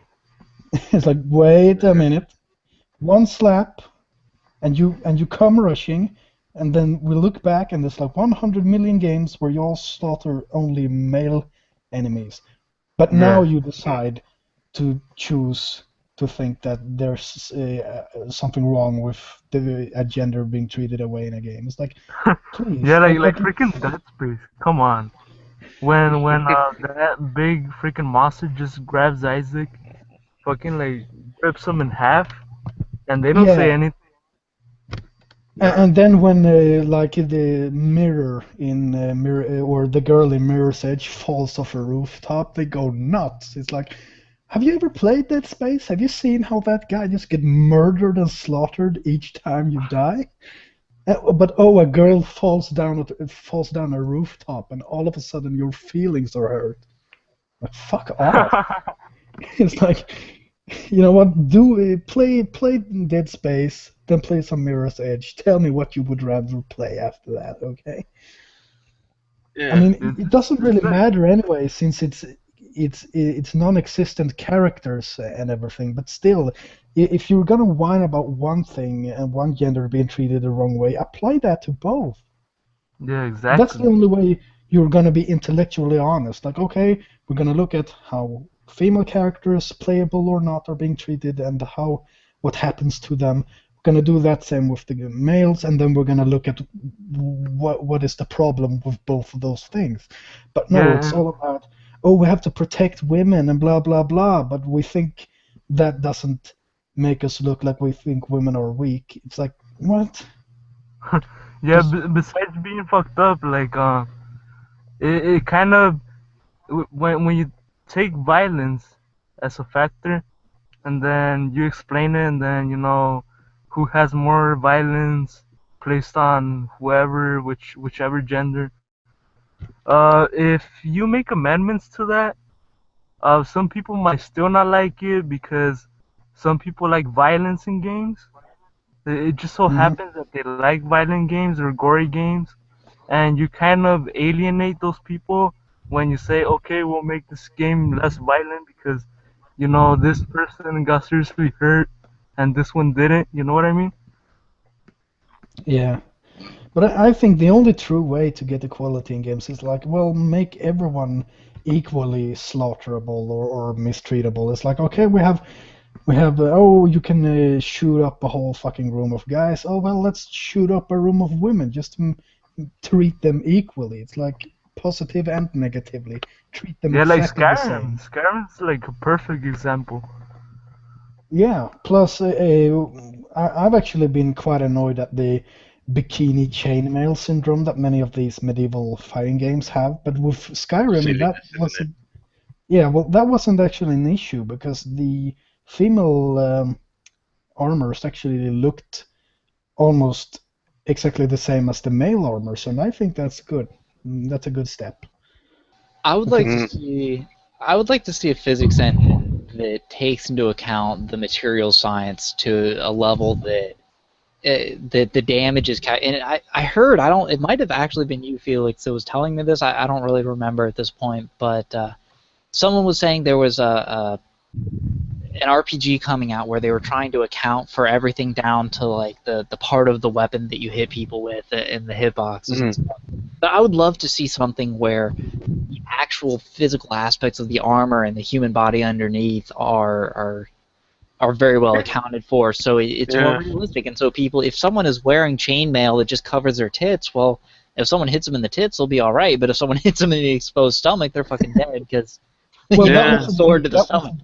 That wasn't me. But well, I agree with you there. If you're actually gonna have the chainmail bikini, then fucking apply that to the physics in the game. Basically, Yeah. have an insane mode where you play Skyrim with only bikini chainmail. So That's 90% not of how you're you. supposed to play the Skyrim, because when I've played, I've always just like stripped naked and run around trying to shoot arrows at Looking at shit. looking at that man ass, are you? The Uh, hot Khajiit No. man ass. you know Oh, what? I did. don't tell me you don't. Don't tell me you don't. Hey, you know those pixels that those polygons are sexy, man. Hey. Oh, look at You know, it's like you know, I it's like used when you it's like when you play Tomb Raider for the first time. Like, oh my God, look at those triangles. Oh my Yes. God. Although to be Oh, fair, back in like the 20s and 30s, bras and boobs like actually looked basically like that. Like they were just triangles. They didn't have the curve thing mastered. So that maybe was fucking enough, funny. Tomb yeah. Raider That's is actually set in like the 1920s, and that's like in the original games, and that's why they looked like that. I don't know. Mm. Taylor, what are Oh your yeah, thoughts on triangle tits? another thing with Skyrim is that like if you're gonna make it real, it kind of doesn't make sense that a Yeah. woman, on armor, suit of armor is like running around like nothing, on top of mountains and Yeah. it Well, kind of doesn't make sense because like besides that armor being heavy, just imagine like the amount of damage yeah. and Well, they on fixed the all this body stuff with structure. mods, haven't they? I mean, that's one of the joys of Skyrim, that there's a massive modding community for it. And For they've sure. done all sorts with that. I mean, in the original vanilla Skyrim, all the female armor is quite sensible, really. It looks functional, will protect you, and doesn't have huge tits everywhere. Um, but then once you get into the mods, they reshape the female bodies, they reshape all these Japanese armors and everything that are just basically bikinis. Um, and and then they also add mods so that things like heat and temperature and whether you're getting wet and getting cold actually do affect you in the gameplay. Oh So yeah, there's They amazing stuff also you they can done with the also Steam made Workshop. they also made mods. Also, just heads up. I did watch this on YouTube for research value only. Okay, they've actually made mods where there's like horse-sized dongs on all the guys. Research purposes only, people. Only. Here's what we No, do, but guys. seriously, it's like mods and just use modding is for fun, basically. Right, there needs to be a game, right, where all the armor, like, we talk about how there's tits everywhere and people's tits hanging out and just armor that covers nothing but their tits. The armor for everyone in a future RPG needs to be just tits, just like tits sewn Made of together and made of- covered like a fur coat of tits, just like protecting. And then if you get hit by a sword or an arrow, it sticks in the tit, and then you're protected. Just There is imagine an MMO like that. Just imagine just like being like an NPC and there in comes a guy wearing an fucking pit armor and you're just like, what the fuck? There's a dude with like 120 tits all over him, just his I don't want breasts to. I just don't want to dangling. attack him. I just want to stand here and watch all the tits. Like Jesus I don't. You would. Christ. You would definitely want to engage that person in conversation at least, if not combat. I mean, just like like, someone what were walks you into the thinking? tavern. This is like medieval times or some facsimile, and there's nothing but swords and arrows, and this dude comes in wearing a vest just made of breasts, and you're like, what is this? He sits down like it's nothing. Starts like he starts like jumping on tables and fuzzrodawing all the fucking silverware around, and you're just like you want to like just figure out what the fuck is going on. I don't know. Can you imagine that That's conversation though? Can you imagine that? Like, oh my God, did you take these tits off of some person? Did you buy them? Where did you get this idea? Is this homemade? Did you buy it? Where did Oh my Hey, god! where can I get me one of these tit vests? I want a tit thong, like a G-string meta tits. Like one big tit right on the bulge. Like, here, grab my tit. Well, you know, this is the channel that this is going up on is a perfect purple nurple, which is, That's kind of fitting. you know, I'm a big fan of the tit-related humor, and really humor in general. Hey, true fact, you guys, this is very, very important. It's kind of a spoiler True warning, fact, though. true In fact. the Bible, Jesus dies in the end. Oh boy, yeah. I'm sorry, I ain't ever gonna read that. I have actually, you know, I grew up Southern Baptist. I was a subset of Methodists, very extreme subset, and so I read the Bible multiple times, Yeah. and that combined with actually interacting with people in the outside world is the biggest reason that I became an atheist. Is actually reading the shit that was in the Bible and correlating it with what the pastor was saying and the actions that I saw among people in the church community. Things are very different here in Sweden, though. I mean, like, oh, we're known for being atheist, but thing is, we have kind of a cultural Christianity. Like, even though most of us don't believe, we're like, oh, we're gonna baptize our kids. We're gonna like we celebrate like the Christmas and the Easter and all of that. But yeah, basically myself, I became I've never just become an atheist. It's kind of like I grew up in a family where we just didn't talk about God. It was like, Mom, who's God? Like, well, some people believe in that, have a religion where they believe that there's a guy, not a guy, but paraphrasing, that there's like a being that created everything and looks at our lives and blah blah blah. And it's like, I kind of went like, oh, okay. So it's not like, oh, well, but I didn't really get into it, and I'm still not. I mean, I'm interested in like where religions have come from and everything, but it's like, yeah, well, as soon as someone talks about like, oh, God doesn't want you masturbating, I'm just like, yeah, calm down, dude, calm down. Just reminds me of that picture where it's like, it keeps zooming out. Like first it's the Earth, then our solar system, then the galaxy, and then the whole universe, and above that is Jesus. Like, don't masturbate. It's like, calm down. And you know, as best as I'm aware, that's all. The whole anti-masturbation thing is based on a couple verses that. One of them's in the Old Testament, if I remember correctly, that basically just says like it's a sin to spill your seed on the ground or some shit. Yeah, there's so based on that. I think it's a verse with a guy called Onan or something like that, where his brother died. His brother died, so God commands him to bang his brother's wife to keep the thing going. But then he pulls out and he's like, well, no, now I'm gonna get my brother's money and the ownings.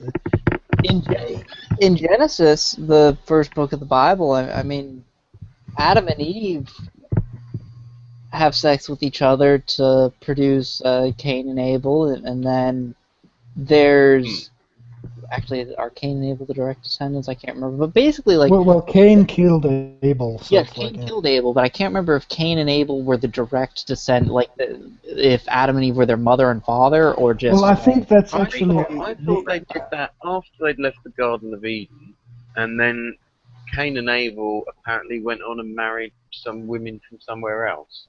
Yeah, so they can't be the direct. They can't that's, be the direct. you know, that's something that I wasn't taught, but it is implied heavily that there were other humans other than Adam and Eve. Like Adam and Eve are talked about as the birth of humanity, but it's implied in a couple verses that I'm aware of that there are other people who weren't, I guess, weren't created by God, but are functionally identical to humans or whatever.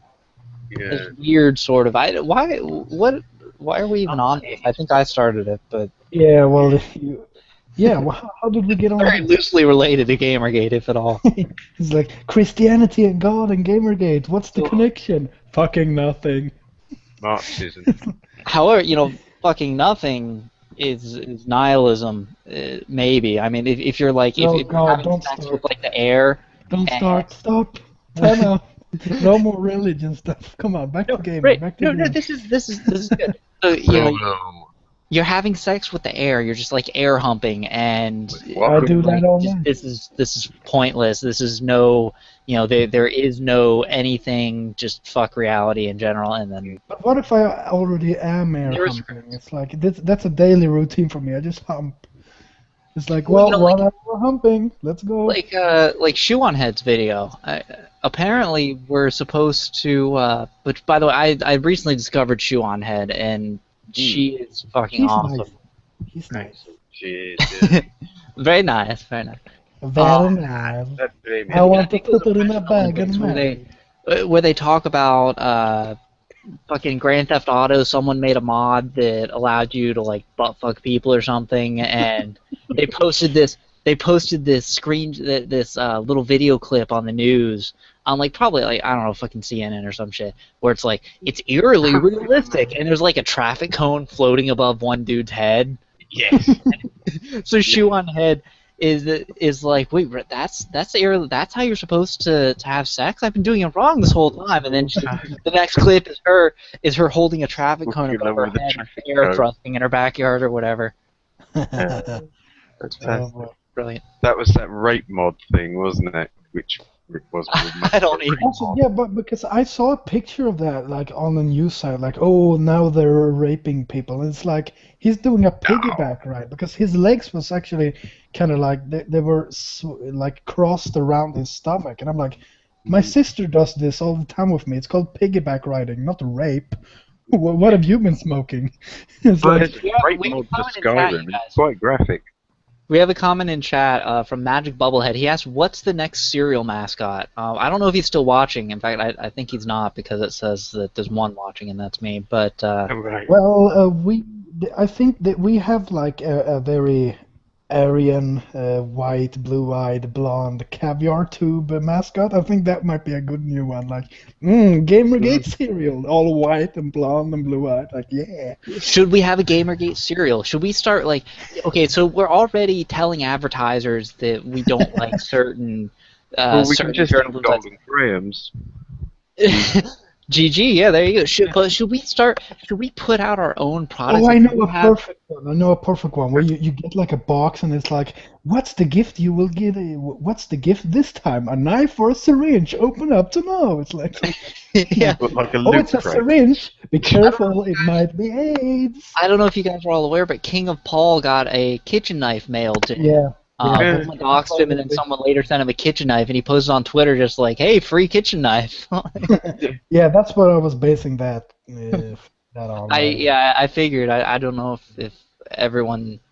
I If started everyone was asking wearing- people for a pasta strainer. Yes. I really don't Chocolate, like whatever. pots and pans. I really don't like pots and pans, everyone. I really hate Yeah. that. Please I, don't. however, Oh, will yeah. take all of the pot. I just saying, if you Not would that like. kind of pot. Not that kind of pot. I mean, cooking utensils. Hello. I wouldn't even in like a joking kind of way say that I hate real pot. It's like no way, dude.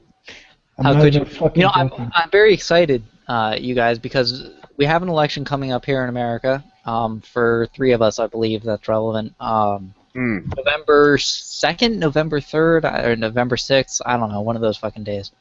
November 4th, maybe. I think it's usually on a Tuesday. Anyway, in my state, Florida, medical marijuana is on the ballot to be legalized.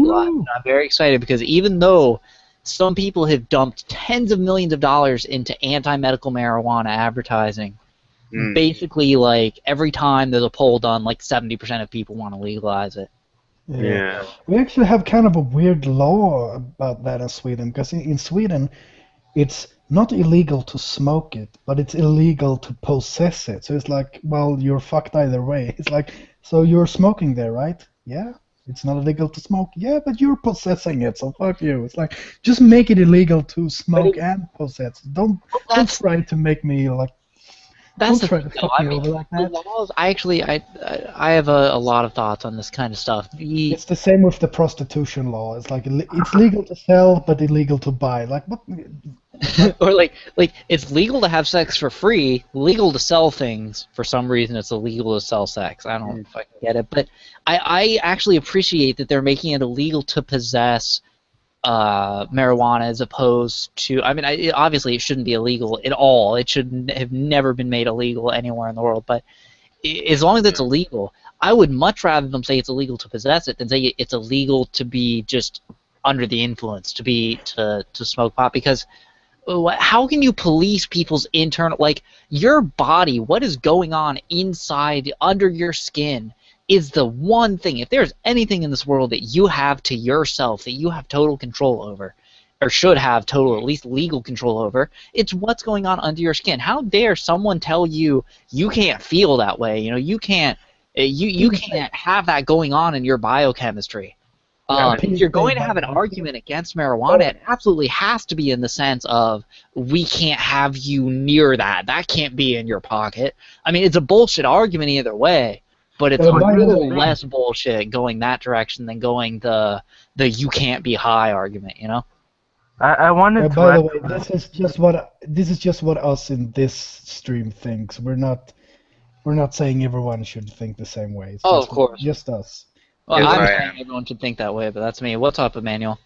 So about that kind of goes along with, the whole firearm issue, anti or pro. If you think about it this way, with drugs like marijuana, if you were to legalize it, wouldn't that decrease crime in a way? Very because much so, in multiple ways. People are like, they and have the black it market. but it's up to them and their responsibility. Whatever happens to them as a result of using it, you know what I mean? Well, basically, you're never going to stop people from using drugs. People have always, ever since the very first person that let some wheat sit in some water for a few weeks and then said, fuck it, I'll drink what this stuff is, and got drunk off of it, ever since then, humanity has, in general, had an intense fascination with altering their consciousness. And you are never going to stop that. Whether you want people to be doing any particular drug or not, you have to recognize that you're not going to stop the spread of drug. The cat is way out of the bag and has been for thousands of years. You're not going to suddenly, by putting people in jail, even we have some places like in was it Thailand or Malaysia where you can get the death penalty for being in possession of drugs above a certain amount. That still doesn't stop it. They still arrest hundreds of people a year at least for having possession of drugs, for being on drugs, because you can't stop that desire of humanity to do drugs. So if you're responsible, whether you're for or against drugs, what you need to do is practice harm reduction. There are a great many people who don't do anything bad, and drug use is not inherently bad. Drugs are not inherently bad. They're a tool that changes your biochemistry like so many other things out there. Fuck, I don't know. I'm a little buzzed, but illegal. Plus, if you make things legal, you remove the black market for it, and I think that makes everything safer for everyone involved. Exactly, that's what I was gonna say right now. As soon as you make drugs legal and that you can actually police it in a way, I don't know the correct word for it. You get all the gang violence and all the violence and all the stuff and all the dangerous stuff away from it. Even if you want less people using drugs, which I understand, even if you want to minimize drug use in society, right now, when I was a teenager, it was hard to get pot. I mean, not really hard, but it was hard to get pot. If I wanted, I'm backwards. It was actually really easy to get pot. Frankly, even before I was selling it, by the end of the school day, I could basically get weed if I had money. But it was damn near impossible to get the legal drugs, the cigarettes and the alcohol. If I wanted to get drunk on the weekend, I'd have to either have a sympathetic parental figure or coordinate it like a week in advance. Plus, even if you are old enough, I mean, me and many of my friends, we're old enough to drink, but we just don't. We're like, that's not our thing. And that's basically what's going to happen too. Adult people will make decisions about doing or not doing these things when it's Right. allowed and legal. But you're absolutely right as far as the black market aspect. If you legalize it, you can regulate it. People are going to be doing it either way. It's especially with pot, but with really anything. But pot in particular, anyone can fucking grow it. It takes like a month to get bud yourself from a seed, and it's a fucking weed. It requires almost no effort. Yeah, plus, I mean, imagine having like pharmacies for this stuff. In Sweden, we have one company, or basically the state, having the monopoly on every alcohol thing. So we have basically one and selling all the alcohol. And having that sort of a pharmacy kind of thing with weed, you can like go and I want like more of a kind of this feeling or this that, right? Or I need it for medical stuff. You can have specialists give you the things you need or want. It's like, oh, I want more of I want a dry kind of high. Oh, well, then you need this. Okay, $100. Okay, thank you. That's a fantastic way to do it, and it's like, why not? What is the problem? Right, but people talk about the gateway drug theory. That's such a big thing. Like, people start smoking weed and then they go do other drugs. Well, you know why that is? It's because when you go see your weed dealer in the black market, in the unofficial, unregulated, illegal market, he doesn't. Not only does he not give a fuck how old you are or anything like that, he just wants to sell you weed. But he might also sell, I don't know, fucking coke or pills or whatever. And if you're already inclined to smoke pot and buy pot from this dude, you might buy something else. That's where the gateway drug aspect comes in. Yeah. If anything, and if you legalized it and regulated it, it would be way different. It'd be better all around, whether you're for or against drugs. But yeah, and the same with kind of like prostitution. It's like, I'm a pimp, and it's like, oh well, I wanna have sex with this woman, and then you get to know this guy, and you're a regular customer with this pimp, and one day he's like, I got a young girl here, like a really really young girl, and that's kind of the same thing. Suddenly you open up doors to really weird, fucked up shit, all because it's not regulated and policed in the correct way. And if there's an issue, then people can't go to the cops because it's illegal. You can't. If a prostitute gets beaten and raped, she can't really easily. Or there may be some apprehension about going to the police to report it because she's engaging in prostitution, so she's going to be in trouble for doing that, and it's like plus she's gonna be scared to be like, oh well, oh fucking then I have to tell people about, oh, I have a pimp, and then he will want to get after me. I might get killed because he's in some gang or whatever, or the same thing with drugs. It's like, I got sick because this thing was poisoned, and now I have to contact the police to get help. But if I rat on this dude, his friends are gonna shoot me, and it's a really dangerous situation. You can make it so much easier to regulate there's so many everything. reasons to do that. Well, we've lost a couple members. Taylor dropped. I don't know if she's done for the night or what, but Ian has to do some stuff. We lost a couple other people. It's 11:30. We've been going at this for 2 hours. I think it's about time to call it quits. Well, we actually got through, we went through loads of different discussions, and I think it's been good and fun. Yeah, it's good stuff, as always. I'll be doing this again. On YouTube? What's up? Is this going on YouTube? Like, is this going to be posted? Yeah, it's on YouTube right now. It'll finalize once we end it, and then people will be able to view it forever. Magic Bubblehead wanted to hop in the stream. I am sorry, Magic Bubblehead. Tweet me, and I can't, or give me, I'm still looking at the chat now, give me your Twitter handle, and I'll communicate with you next time we do a stream. There will be a stream, you guys, next Saturday or Sunday, next weekend, basically. I haven't ironed out the details. There may be one before then as well, but it's pretty much guaranteed there's going to be one every weekend. Right? Yeah, that's right. Ian is starting up some of his own. You have Sargon of Akkad on. Are you planning on having him on? Yeah, I'm hoping to have him on at some point. He's provisionally said yes, so I expect it will happen because he's very much a man of his word. And, Yeah, yeah. Well, yeah, that'll be good. I'll definitely be watching that. Let me know. Let me know when it's happening, and as long as absolutely. it's not some unreasonable hour for where I am, I will definitely Well, definitely see we what's may up. well need guests. Yeah. Yeah. Okay. All right, y'all. Well, yeah, I'm gonna go ahead and end this. Yeah, thank you It's been for fun, letting y'all. me on. And Thank yeah, you. anytime. Glad to have you on. Good discussion as always. You know, we're all equals here. We're Well, all part of the thank Gamergate all of community. you participating and Yep. watching.